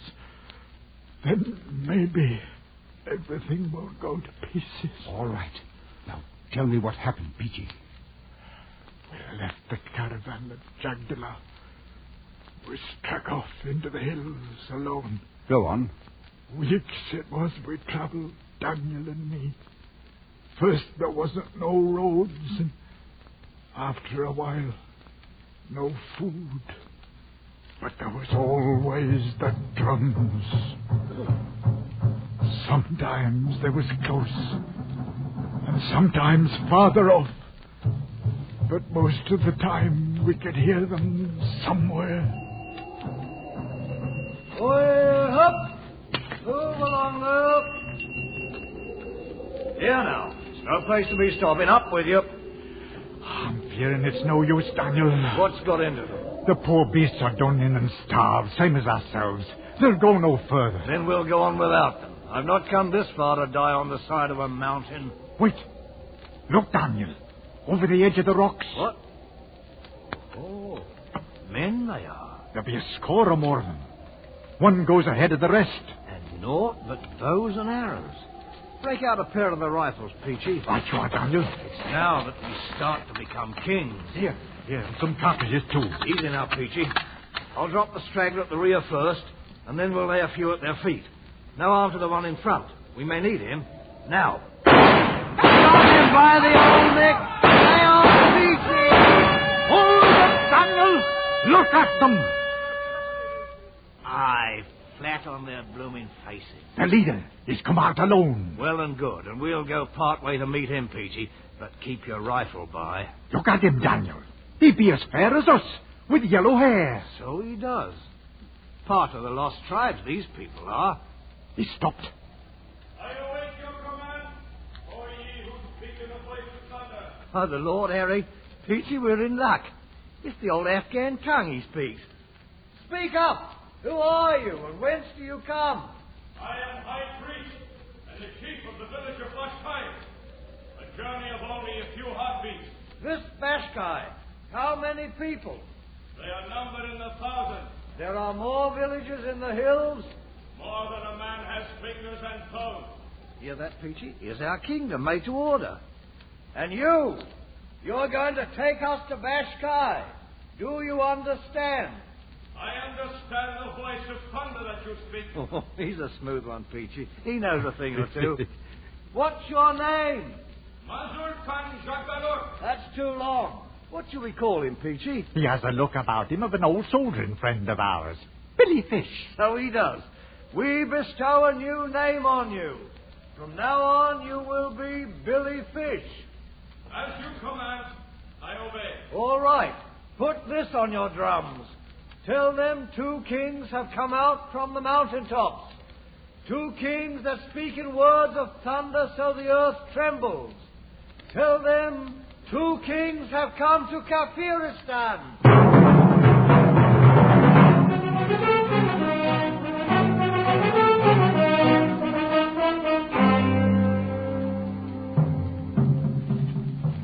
That you, Peachy? Daniel, why be you sitting here in the dark? I've been thinking. A man has to stop and think sometimes. About anything special, Daniel? Look at him, Peachy. Look at their blinking campfires a-gleaming in the dark like the jewels in a crown. Aye, Daniel. You've done a fine job for sure. All 23 villages you joined together as one. 'Tis the army you trained to be thanked for it. 2,000 men with a fair knowledge of bearing arms. Some's a bit green at it yet. They're ours now, every man, jack, woman, and child. We own 'em, body and soul. Aye, we're kings now, Daniel. Not proper kings yet, but we will be. Sooner than you think, Peachy. How's that? Billy Fish told me something today that fair amazed me. These people know the craft. You mean they're Freemasons, Daniel? It ain't no wise possible. So help me, it's gospel true. He give me the grip and everything. It's old, the craft is, older than the memory of man. And up here in the hills, they've been preserving it all these years. Why, some of the high priests know up through the fellow craft, but they don't know the third degree. See it, Peachy? They don't know the third degree, but we do. Daniel, what is it you're fixing to do? We're going to be proper kings. We're going to get 'em going and coming now. I'm going to turn the whole country into one grand lodge, raise some of the priests to third degree, and for me, I'll be the Grand Master of Kafiristan. Oh, but you ain't got the right to. We never been officers in no lodge. Right? What's a king got to do with asking for a right? Oh, I'm against it, Daniel. It's no good to go fooling around with the craft. Ah, you talk like an old woman. The thing'll work, I know it will. We'll make it a blooming ceremony. Regular aprons with the symbol and the marks. All of us, Peachy. The kings of Kafiristan.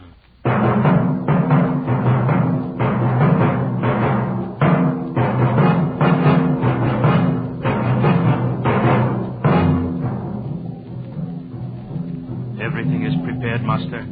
And the priests and the people wait. Well, they don't have to wait much longer, Billy. Here now, Peachy. How do you like my apron? It's a wondrous sight for fair, Daniel. Made of white ermine skin it is. And the master's mark with emeralds studded. The mark? You know the meaning of the mark? That I do. What's got into you, Billy? Not. But 'tis a thing that's passing strange, Master. Strange and rubbish. Come along now. Ready, Peachy? Right with you, Daniel. Then out we go. Onto the temple steps. We'll give 'em what for. Knock their blinking eyes out. That's what we'll do. Look at 'em, Peachy. Right down on their blooming knees and yelling their full heads off. Oh, then I'm good thing to be a king, Daniel. The mark! Behold! The mark! Tis a sign. The promised ones have come.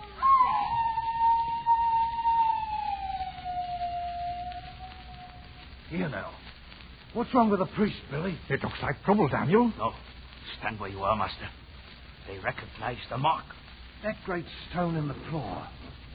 Why do they turn it over? Wait.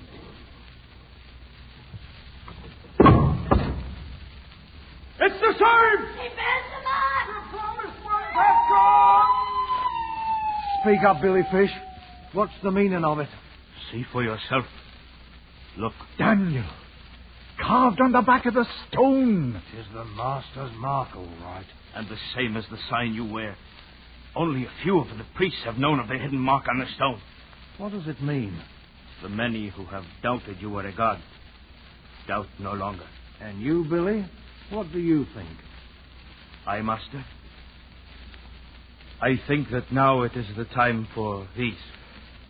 Daniel. Golden crowns. Aye, how they glitter. Fit for the brow of a king. 'Tis what we came for. Here now, put 'em on. We'll crown ourselves in our own right. Listen to 'em. You know something, Peachy? We come here to be kings, and that we are, all right. But blamed if we ain't a couple of blooming gods to boot, with 1,000,000 people bowing on their knees before us.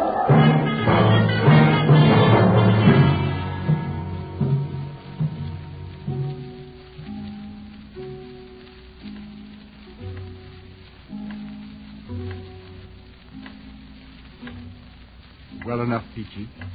So it was gods you became as well as kings. But then, what happened? What became of Daniel Drabbit? Drabbit? I knew Daniel Drabbit once. He's a king now, Daniel is. Wears a golden crown.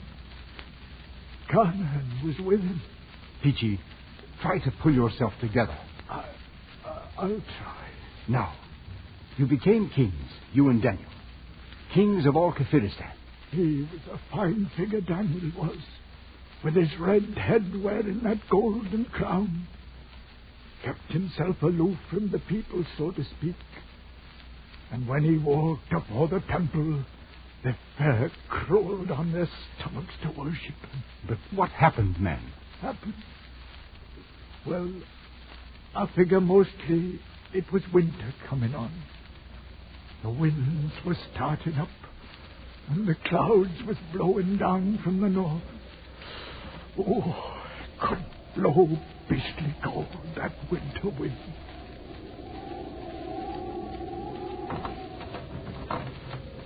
Hey? Who's out there?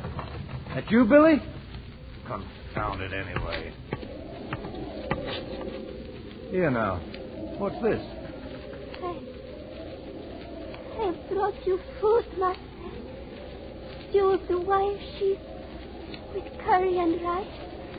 Up off your knees, girl. Bring it inside. Thank you, Master. Place it there. Now, you're a well-favored wench. I do not understand. Why were you crawling on your knees? It is a fitting way to approach the god of Kafiristan. What's your name, girl? Maruma Benja. Maruma, eh? You married? It has not yet been my happy fortune, Master. Are you afraid of me? You are a god. I mean, how do I seem to you? Do you find me pleasing or what? Your face is more wondrous than the noonday sun. And your look, the look of eagles. Very well, you may leave now. Thank you, Master. Marum, eh? Peachy! Peachy! Is you calling me, Daniel? Oh, the food's here, eh? Good. Mark that wind outside. Winter's about due to strike and fill the trails with snow. There'll be little moving about before spring. Right you are. Peachy, I've decided to take a wife. But you can't do it, Daniel. We made a contract. That was till we was kings. Well, kings we've been many months now. Oh, but it's no good. I tell you now, I'm against it. Against it? You was against using the craft, too. But look what it done for us. Oh, but this is different. Billy Fish will tell you no, too, the same as I do. Billy Fish, huh? Who's the king here, him or me? My mind's made up. 3 days from now, I shall have me a wife. And you can put it on the drums and tell every blighter out there in the hills. The kingdom of Kafiristan is going to have a queen.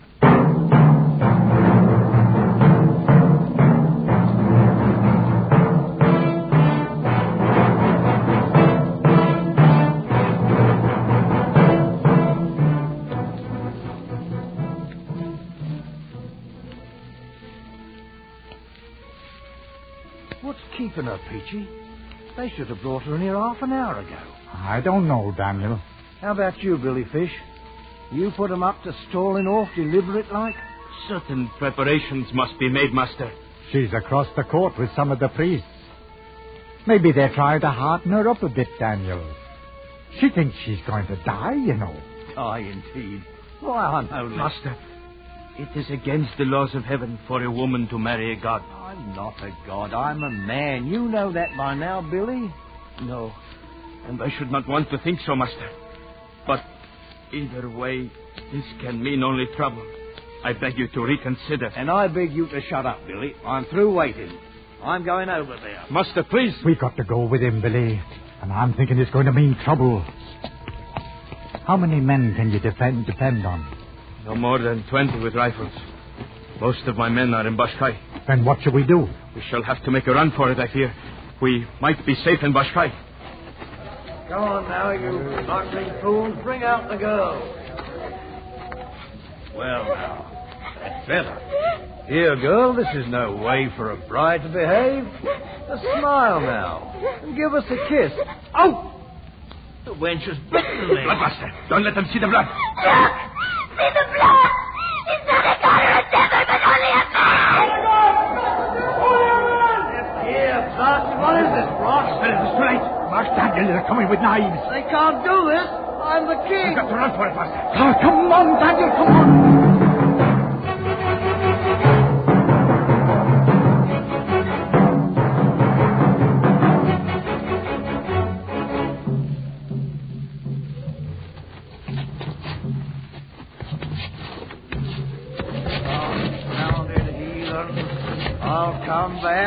I'll come back and beat their blasted heads in. That's what I'll do. Oh, Daniel, we'll be back all right. How much further, Billy? Only a short way beyond this ridge, Master. Well, so far, so good. Lost them blooming drums are stopped. We're at the top, Daniel. A right good climb it's been. Oh, wait. Look.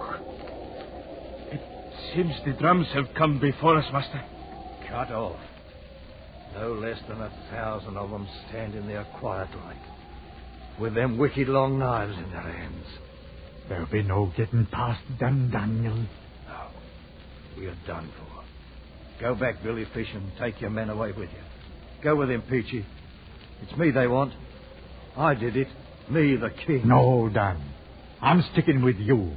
Billy Fish, you clear out. I am your friend. I stay with you. You're a good man, Billy.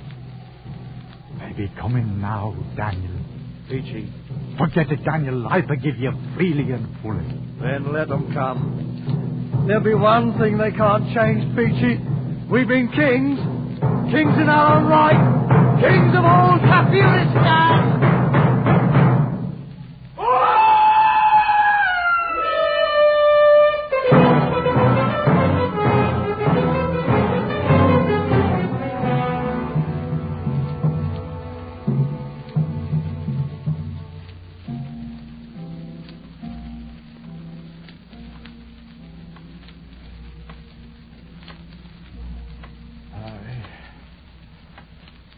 Sliced open poor Billy Fish like a blooming herring they did. There in the snow and the rocks. Good Lord, man. But you, Peachy, you got away from them. Like no way did I get away from them. They had us for fair, all right. Strung me out on a tree. Drove nails right through my hands, they did. See? But I fooled them all right. 'Cause morning came, I wasn't nowise dead. And then I made them think I'd lost my senses. They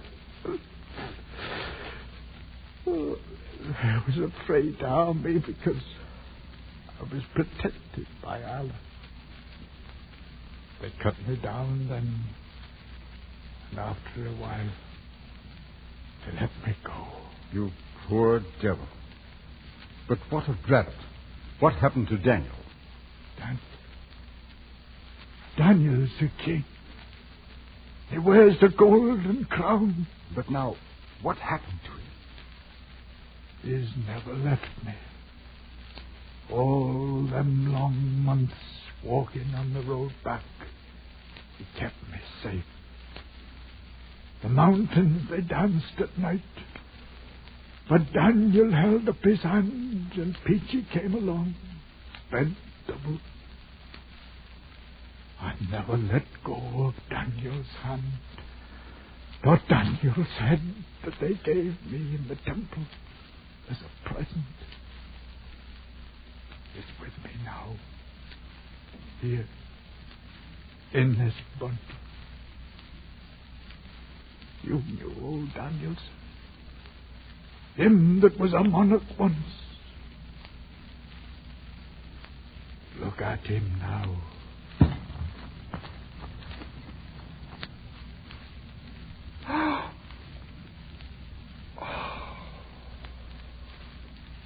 Well,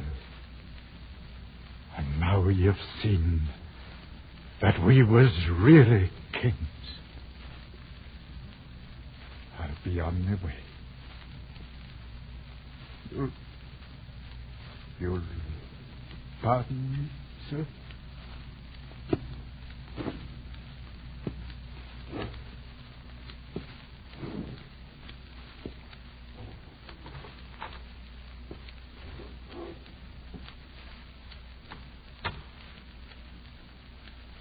I let him go. There was little else to do. He was only hours away from his death. I sat there and stared at the bundle he had left lying on my desk. Stared as the pale shafts of dawn struck fire in the red beard. Stared at the golden crown, sitting too large and heavy upon the wrinkled, mummified head of Daniel Dravett, the man who would be king.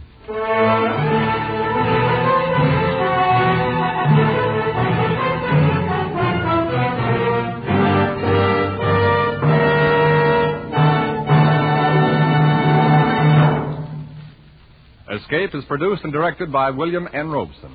Tonight's story, Rudyard Kipling's The Man Who Would Be King, was adapted for radio by Les Crutchfield and featured Raymond Lawrence as Peachy, Eric Snowden as Daniel Dravett, and Herbert Rawlinson as Kipling.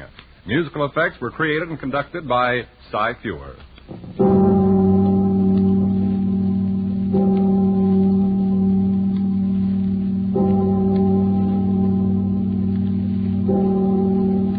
Next week, CBS and its affiliated stations invite you to escape in Operation Fleur-de-Lis, an episode from the files of the OSS. And so, good night, until a week from tonight, when again we invite you to escape.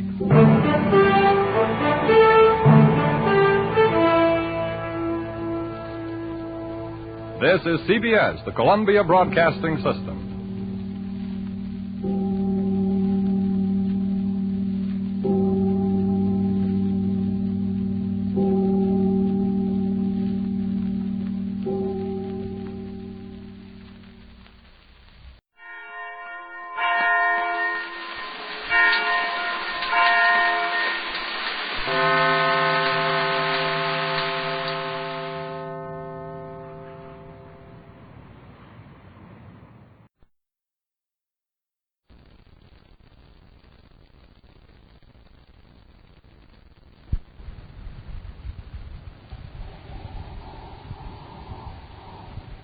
Wheat checks, rice checks, and good hot Ralston present Space Patrol!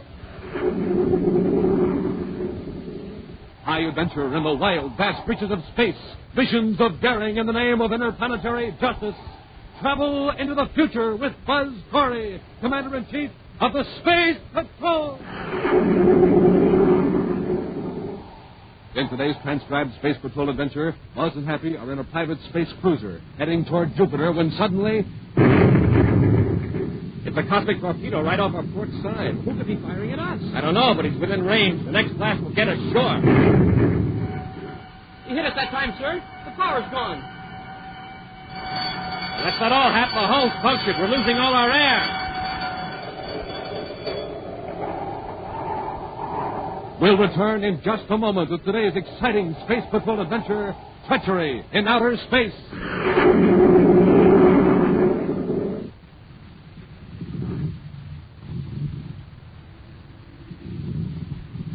Say, what kind of a jet jalopy are we riding in anyhow, Captain Two-Bells? We'll never get to Terra City at this speed. I know what's the matter. This surface car's just got ordinary fuel in it. Well, we'll drive her to the filling station here and fill her up with super fuel. Let's try her now.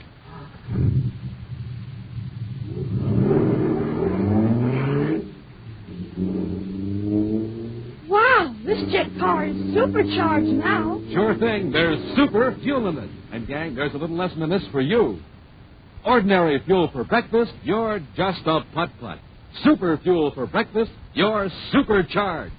So, gang, my advice is eat the super fuel Buzz Corey has in the morning. I mean wheat checks and rice checks, the super cereals that help to supercharge you. real swell tasting, and they both have that modern bite-sized design for easy eating. So don't be a putt-putt. Eat the delicious super cereals that help to supercharge you. Rice Chex and Wheat Chex. And remember, inside the package, there's a mysterious, magic space picture. And now, today's Space Patrol adventure, Treachery in Outer Space. Commander Corey and Cadet Happy and their space battlecruiser Terra 5 are headed toward Jupiter, where Buzz is to hold a conference with the governor of that giant planet.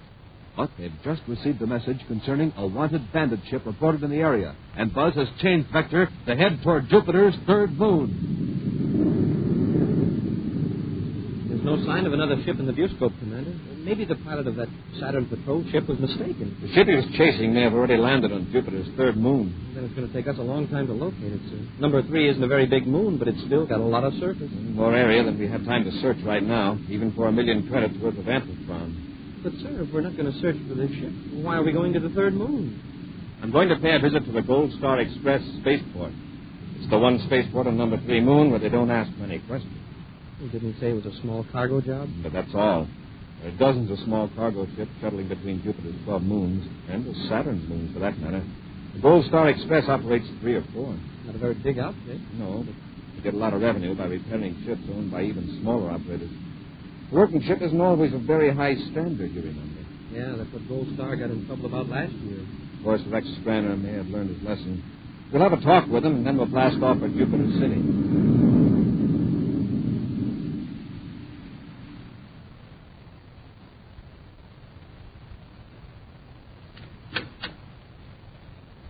Loring? The amplitron's all unloaded. Oh, Mr. Scranner. I've been calling all over the spaceport trying to find you. Yeah. Yard foreman told me. What's the trouble?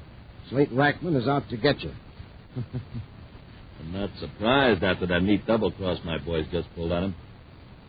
We're in the big time now, Loring. We're as big as Rackman himself. Well, we will be after we dispose of that amplitron. Yeah, but what about Rackman? I outsmarted him once, I can do it again. Another deal. We let him plan the whole robbery, how to get the crates of amplitron out of the Saturn warehouse, then we step in a day early and do it ourselves. So we don't have to split them. Now stop worrying and see that my ship's ready. I want to blast off at Venus in an hour. You can't blast off. What do you mean I can't blast off? Got to make arrangements to dispose of the amplitron. It's just what Rackman's waiting for. He's going to blow your ship to bits. You sure of this, Loring? Ask Broder. He overheard a couple of Rackman's men talking about it in that Saturn City hangout of theirs. Well, he's not going to bluff Rex Scranner. I'm blasting off of Venus on schedule. Yeah, but Mr. Scranner, you know that cruiser of his. He's got weapons on it that could fight off a space patrol squadron. You wouldn't stand a chance. Commander Corey aboard Terra 5 calling Gold Star Express, Jupiter Moon number 3. Commander Corey? Commander Corey calling Gold Star Express Spaceport. I'll talk to him. Gold Star Spaceport to Commander Corey. Rex Scranner here. Mr. Scranner, I'm 5 minutes out of Moon number 3. I want to land at your port and talk to you. Why, certainly, Commander. What about? I'll explain when I get there. I need your cooperation. Of course. I'll have the space lock cleared for you. Fine. Hurry out. Why do you suppose he's coming here? He must suspect something about the amplitron. If it was a regular Saturn to Jupiter patrol ship, I'd say you were right. But Corey wouldn't be here so soon after the robbery. Suppose he starts looking around. You won't find anything. We'll hide the amplitron cases underground. We'll spray the rocket exhaust of the ship that brought it in with liquid air. It'll be as cold as if the ship hadn't been spaceborne for 2 days. Get the crew on that right away. Yes, Mr. Scranton. Say, why can't we get Corey to go after Rackman? After all, Rackman threatened your life. Corey'd want to know why. Wouldn't be smart to tell him. Well, but maybe we could work it something like this. Tell Corey that you want to make up for that jam you were in last year and tip him off about some crime Rackman did. You'd get Rackman out of the way. But he might suspect who informed on him. I'd still have Rackman's gang to contend with. There must be somebody you could use him. Wait a minute, I've got it. Instead of getting Corey to go after Rackman, we get Rackman to go after Corey. Now listen, when Corey lands, I'll bring him in here. You have Rackman.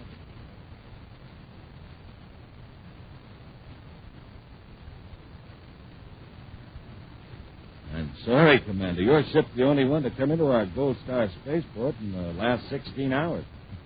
Business has been pretty slack. Well, has any ship requested landing permission and then canceled within the last few hours? No, I've been here all the time myself. I'd know about such a thing. Happy, you checked over those ships in the repair hangars. What do you think? Well, 2 of them were small cargo jobs, but by the looks of them, they've been there for days. The rocket exhausts aren't even warm. I see. And as I promised you, Commander, I'll notify the Space Patrol Jupiter whenever a ship does come in, for any reason at all. Fine, Mr. Stranner. What was that? Came from the direction of our ship. Come on. It sounded like the whole atmosphere dome collapsed.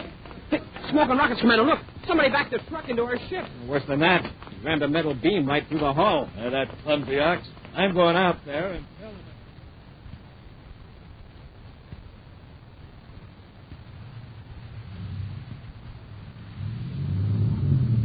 You tell your driver to pull the truck straight ahead now. I think the Endurium beam will pull out without causing any more damage. You heard the commander, Mr. Loring. Tell that driver to move that truck. Yes, Mr. Stranner. All right, Davis, move it. Forward this time.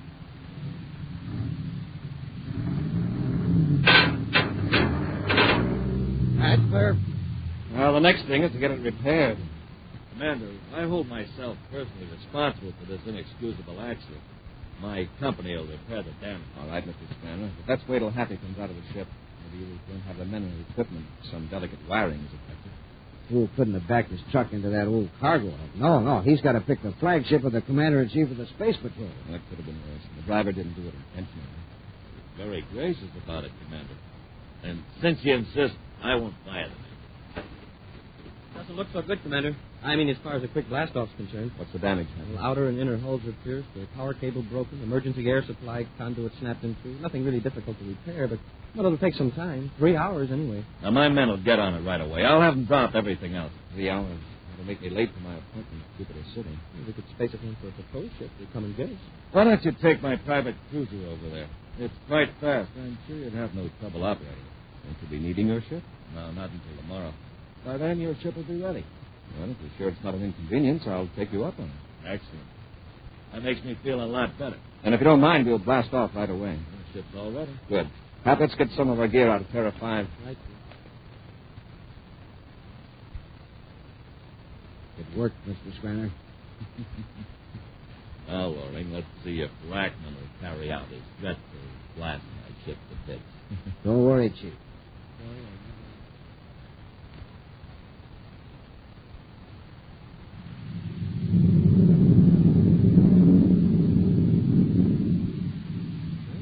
Bad little ship, Commander. Stranner keeps it in pretty good shape. Yes, but I don't care much about using a civilian ship for official business. You know, I honestly think Stranner would have been offended if you had refused. Still, if it wasn't such an urgent appointment with the governor, I'd have waited for one of our patrol ships. Well, we ought to get to Jupiter City right on the nose, sir. Wow, what was that? Cosmic torpedo right off our port side. Cosmic torpedo? I'll take the controls, Happy. Put on the rear view scope. Yes, sir. One of our patrol ships must be firing at us. Without a spacephone challenge? Maybe Stranner's spacephone receiver's out of order. It seems all right. The meter's checked. Wow. That was too close. It rocked the ship. Commander, look in the view scope. It's another private cruiser, and it's closing in. Happy, go to the locker, get a couple of spacesuits. If our hull gets punctured, we'll still have a chance. All right, Commander. I'll try to find out what this space pirate wants. Private cruiser J3587 calling private cruiser S642. Hold your fire. Hurry with the suits. Cruiser S642. Hold your fire. This is Commander Corey of the Space Patrol and cruiser J3587. What do you think you're fooling, Stranner? You're not fooling. This is not Stranner. It's Stranner's ship, but this is Commander Corey. Who are you? Yes, well, I'm the Secretary General. Who are you? Stop firing those torpedoes and answer me. Nice try, Stranner. That's Commander Corey, Gag, I mean. But you can only fool straight, right, and one. Happy! Knock the power out. Hurry with those spacesuits. He's slicing the ship to pieces. We're losing air. We'll return to Space Patrol in just a moment. Hey, watch it. Hold everything. Here he comes. And he's running like this way. Wow! That's a boy here in the neighborhood, gang, and he's always supercharged. Eats Rice Chex and Wheat Chex. That's why they're the super cereals that help to supercharge you. Uh-oh, he's running right in this direction again. I better get out of the way fast. Man, that boy has the speed of Buzz Corey himself. Well, gang, how about it? How about getting supercharged so you can whiz along just like that? Here's all you do. Have a good power breakfast with Rice Chex or Wheat Chex, the delicious bite-sized super cereals. They help to turn on your starter, help to make you bright as a light, help to keep you right on the beam. So don't wait. Get Rice Chex and Wheat Chex today. The swell-tasting super cereals that help to supercharge you. And remember, inside of every Rice Chex and Wheat Chex package, there's a mysterious, magic space picture. And now, back to our Space Patrol adventure, Treachery in Outer Space. Slake Rackman is blasting Rex Stranner's spaceship, believing his double-crossing partner is inside it. Actually, Stranner has plotted so that Commander Corey and Cadet Happy are in the ship. Thus, Stranner figures he's saving his own life and at the same time eliminating Buzz Corey. At this moment, Buzz and Happy are in the badly battered private space cruiser trying to get into spacesuits as their air pressure rushes through twisted hull plates into outer space. Into the airlock. Quickly, Happy. I can't breathe. We can put on our spacesuits in there. Hurry, Hap. Yes, sir. There's no air in the lock either. It escaped when we open the hatch. I'll turn the valve up.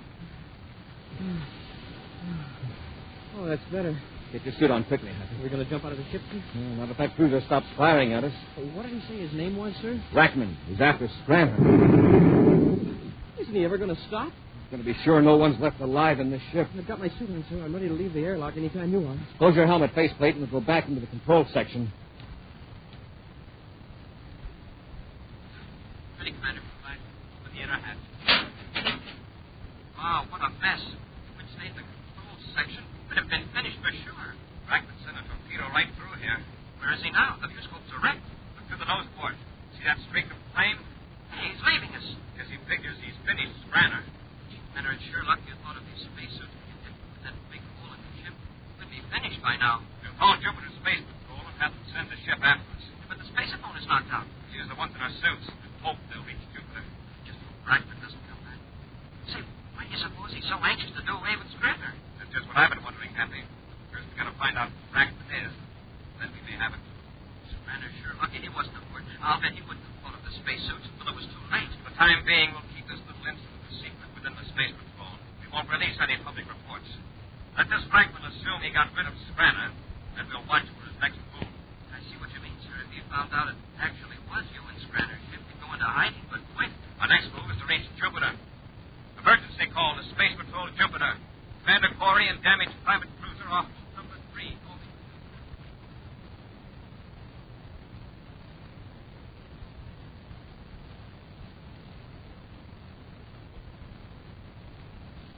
Well, Loring, I'd say Corey's had plenty of time to reach Jupiter City. Should we check to see if he's arrived yet?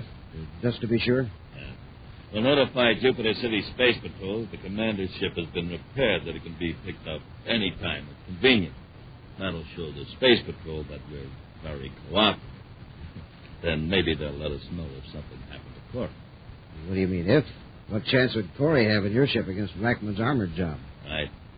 Now, while I call Jupiter Space Patrol, you give the boys orders to start loading those crates of Amphitron. I'll take them to Venus right away. But suppose the Space Patrol comes to pick up Corey's ship while we're loading. What if they do? Are they going to suspect us of loading stolen goods right in front of them? Yeah. I guess you're right. You're sitting pretty, Loring. Rackman got rid of Corey for us. And when he finds out it was Corey and not me, he'll go into hiding. He won't dare show his face anywhere. Order the men to load the Amphitron. I'll call Jupiter Space.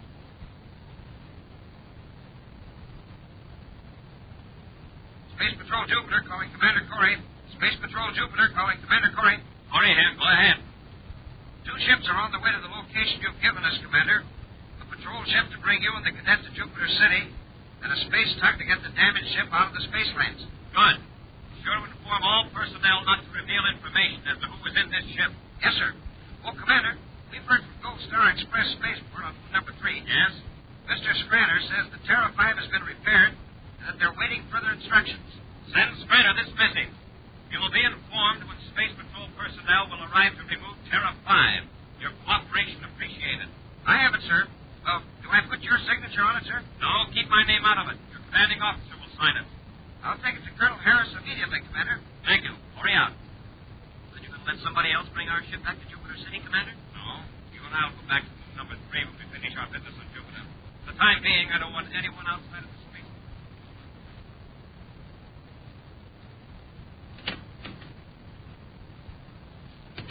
Men are loading the Amplifon cases into that Class C cargo ship, Mr. Schreiner. They ought to be ready to blast off in an hour. Good. Heard anything about your ship? Or Corey? I received a spaceogram saying that Space Patrol personnel would pick up the Terra 5. It was signed by Colonel Harris of Jupiter Space Patrol. If it's just a routine pickup of the ship, why would the Colonel be involved? Exactly. Well, why wouldn't Corey's name be on the message? Obviously, because there's no longer a Commander Corey. I've seen it happen before, Lauren. This is the kind of official smokescreen that always goes up before some important announcement. Private Cruiser S642 calling Gold Star Express Spaceport on Jupiter Moon number 3. That's Rackman. I know what he wants. But remember, you don't know anything about me except that I blasted off some time ago. Private Cruiser S642 calling Gold Star Express Spaceport Jupiter number 3. Gold Star Express, Jupiter number 3. Go ahead, Cruiser S642. I would like to speak to the person in charge. Oh, that'd be Mr. Schreiner, but he isn't here now. I know that. But who is in charge in Mr. Schreiner's absence? Why, I guess I would be Bart Loring. Oh, Loring. Yeah, sure. This is Slate Rackman. Yes, Mr. Rackman. Well, you probably know I had an arrangement with Mr. Schreiner. Yes, he mentioned it. I'm sure he did. However, since Mr. Schreiner isn't coming back, that puts you in charge of Gold Star Express. I don't understand. What do you mean Mr. Schreiner isn't coming back? Well, he made the mistake of double-crossing me on that Saturn Emptitron deal. I have just blasted his spaceship apart. Now, I want plans at your port and talk to you. Oh, what about? My share of the Emptitron. I don't know what you're talking about. Now, don't be a fool, Laurie. Now that Schreiner is gone, come in with me. If you don't, I'll send a cosmic torpedo into your atmosphere shell and destroy every one of you. Now, what do you say? All right. Let me make a deal. Act scared. What do you mean, act? You heard what he said. Mr. Rackman. Yeah, Laurie. I'll be glad to discuss your proposition. Good. And in case you've done anything clever, one of my men in another spaceship has instructions to blast your atmosphere shell down. If I'm not spaceborne in 13 minutes. Just come in, Mr. Rackman. I'm sure we can reach him. Come in, Mr. Rackman. I'm glad to see you're a man of sense, Laurie. Far more sensible than Schreiner. Now, let's get down to cases. Where's the Emptitron? Being loaded into a ship, Rackman. Schreiner, You left me to die in my ship.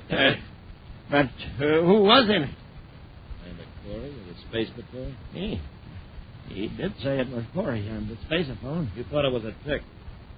Of course, you were so anxious to do away with me. Well, I'm glad it was Corey. Now you and I can operate without much fear of being caught. Now, look here. Here's my proposition. Hey, Rackman. I don't need you anymore. But I can give you a small job in my outfit.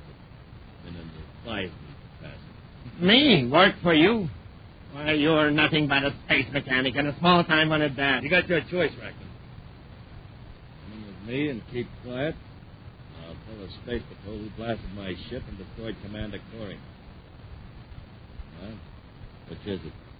All right, Schreiner. I'll come in with you. I hope you appreciate how big-hearted I am. Yeah, sure.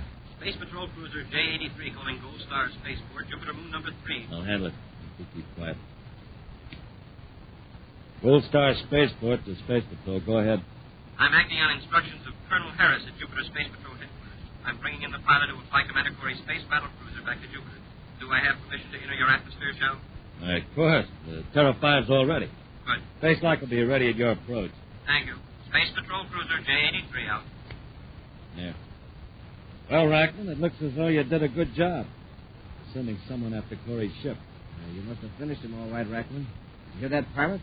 He said he was acting on orders of Colonel Harris. What about my ship out there on the port? I'll assign a few men to work on it. It'll look just as though it's in for repairs.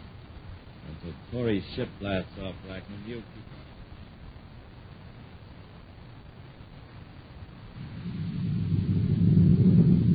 Cut the velocity, Happy. There's the Gold Star spaceport dome. Commander, are you going to ask Brenner why Rackman would want to blast his ship to pieces? First, I want to find out just who Rackman is. Jupiter City headquarters didn't have anything on him at all. Maybe a personal feud. Uh-oh. What is it, sir? Ship down there inside the atmosphere dome. It's a private cruiser, number S642. Rackman's ship? Yes. Yeah, but if he wrecked Skranner's ship and thought he did away with Skranner, what's he doing here at Skranner's spaceport? An interesting question, Happy. Let's find the answer.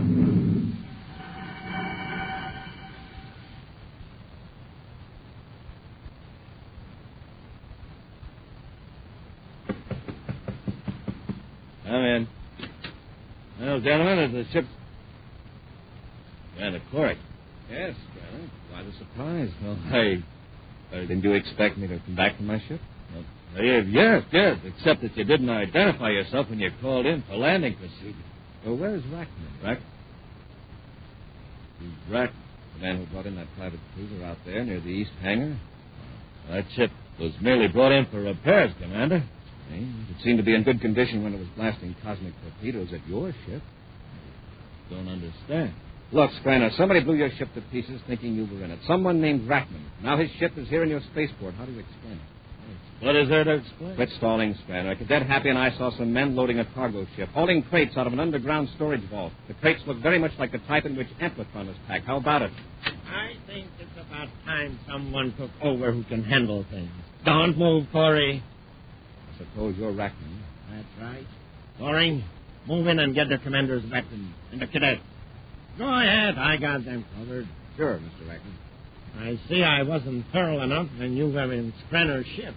But that's a mistake I can easily correct right now. Hurry up, Loring. Take the commander's ray gun. Hand me your ray gun, Commander. All right, Loring. Here it is. Get Skranner, Happy. Yes, sir. You're a fool, Corey. You're 2 against 3. Not now. That evens it up, Commander. Now watch Loring. Hello, Loring. All right, Skranner. Want some more? Wait. Commander, please. Had enough? Yeah, you've got to revive Rackman. Hurry or we'll all be destroyed. Oh, fine. He told me if he wasn't out of this atmosphere shell in half an hour, his men would blast a cosmic torpedo in us. We've only got 5 minutes. Bring him, too. Let him tell his men he's all right. Come on, Skranner. Commander, I mean it. The torpedo through this shell would destroy us all. Forget it, Skranner. I don't think Rackman's men are worried about him right now. Look out there, above the dome. Space? Present. I took the precaution of making a space phone call when I was inspecting Terra 5. You're safe, Skranner. Yeah, Skranner. Where you're going, you'll be safe for a long, long time. We'll return in just a moment with a preview of next week's exciting Space Patrol adventure. Gang, there's not much time. What do you mean, Captain Truesdale? No, sirree, there's not much time. Hey, Captain, not much time for what? To get a projectoscope. This offer will soon end. You had me scared. I already got my projectoscope. Ah, lucky you, but say, gang, how about you?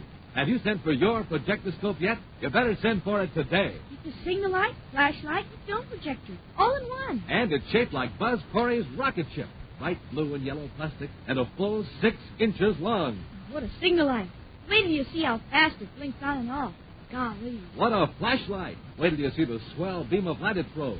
And what a film projector. Wait till you see the wonderful pictures it shows on the wall. Gang, it comes with a strip of film containing Buzz, Corey, and Cadet Happy in 4 Space Patrol adventures. Mighty Meteor, Space Pirates, Men from Mars, and Robot Invasion. Slip the film in your projectoscope, darken the room, push the radar antenna, and a picture flashes on the wall. To show a whole adventure, you just slide the film from picture to picture. But remember, the projectoscope offer soon ends. So send in for your projectoscope today. Just buy a box of rice checks or wheat checks. Then with your name and address, send 35 cents in coin and a rice checks or wheat checks box top to Space Patrol, Box 686, St. Louis, Missouri. This offer good only in the USA and may be withdrawn at any time. That's Space Patrol, Box 686, St. Louis, Missouri. And now, a preview of next week's exciting Space Patrol adventure. Buzz and Happy are in a surface car driving through the Venus Mountains toward the Space Patrol testing grounds. As they speed over the dangerous road, they're unaware that a container of sleeping gas hidden in the car is expelling a dangerous vapor. Wow, I've seen these cliffs in the air, but I never realized how high they really are. Oh. From this road, it's 1,000-foot drop to the bottom of the gorge. Hey, Commander, you sure you don't want me to drive it? If you get sleepy, it goes off. Hey, Commander. Hmm? Commander, look out. We're headed for the edge of the cliff. Hey, Commander, wake up. We're going over.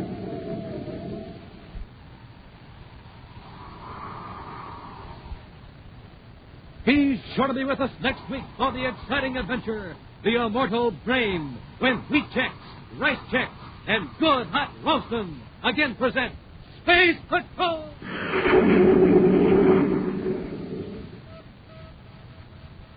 Special bulletin for boys and girls in Columbus, Ohio, Wilkes-Barre, and Scranton, Pennsylvania. Buzz Corey's own space battle cruiser, the Ralston Rocket, will be in your area next week. Don't miss it. The Ralston Rocket. Space Patrol, an original Mike Moser production starring Ed Kemmer as Commander Corey and Lynn Osborne as Cadet Happy, was written by Lou Houston and directed by Larry Robertson.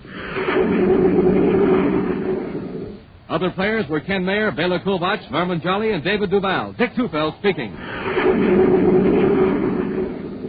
Now, don't forget to tune in next Saturday and every Saturday when Wheat Checks, Rice Checks, and Good Hot Roastin' again present Space Patrol! And be sure to see another exciting Space Patrol program on your local ABC television station. Consult your local paper for time and channel. Space Patrol comes to you transcribed from Hollywood.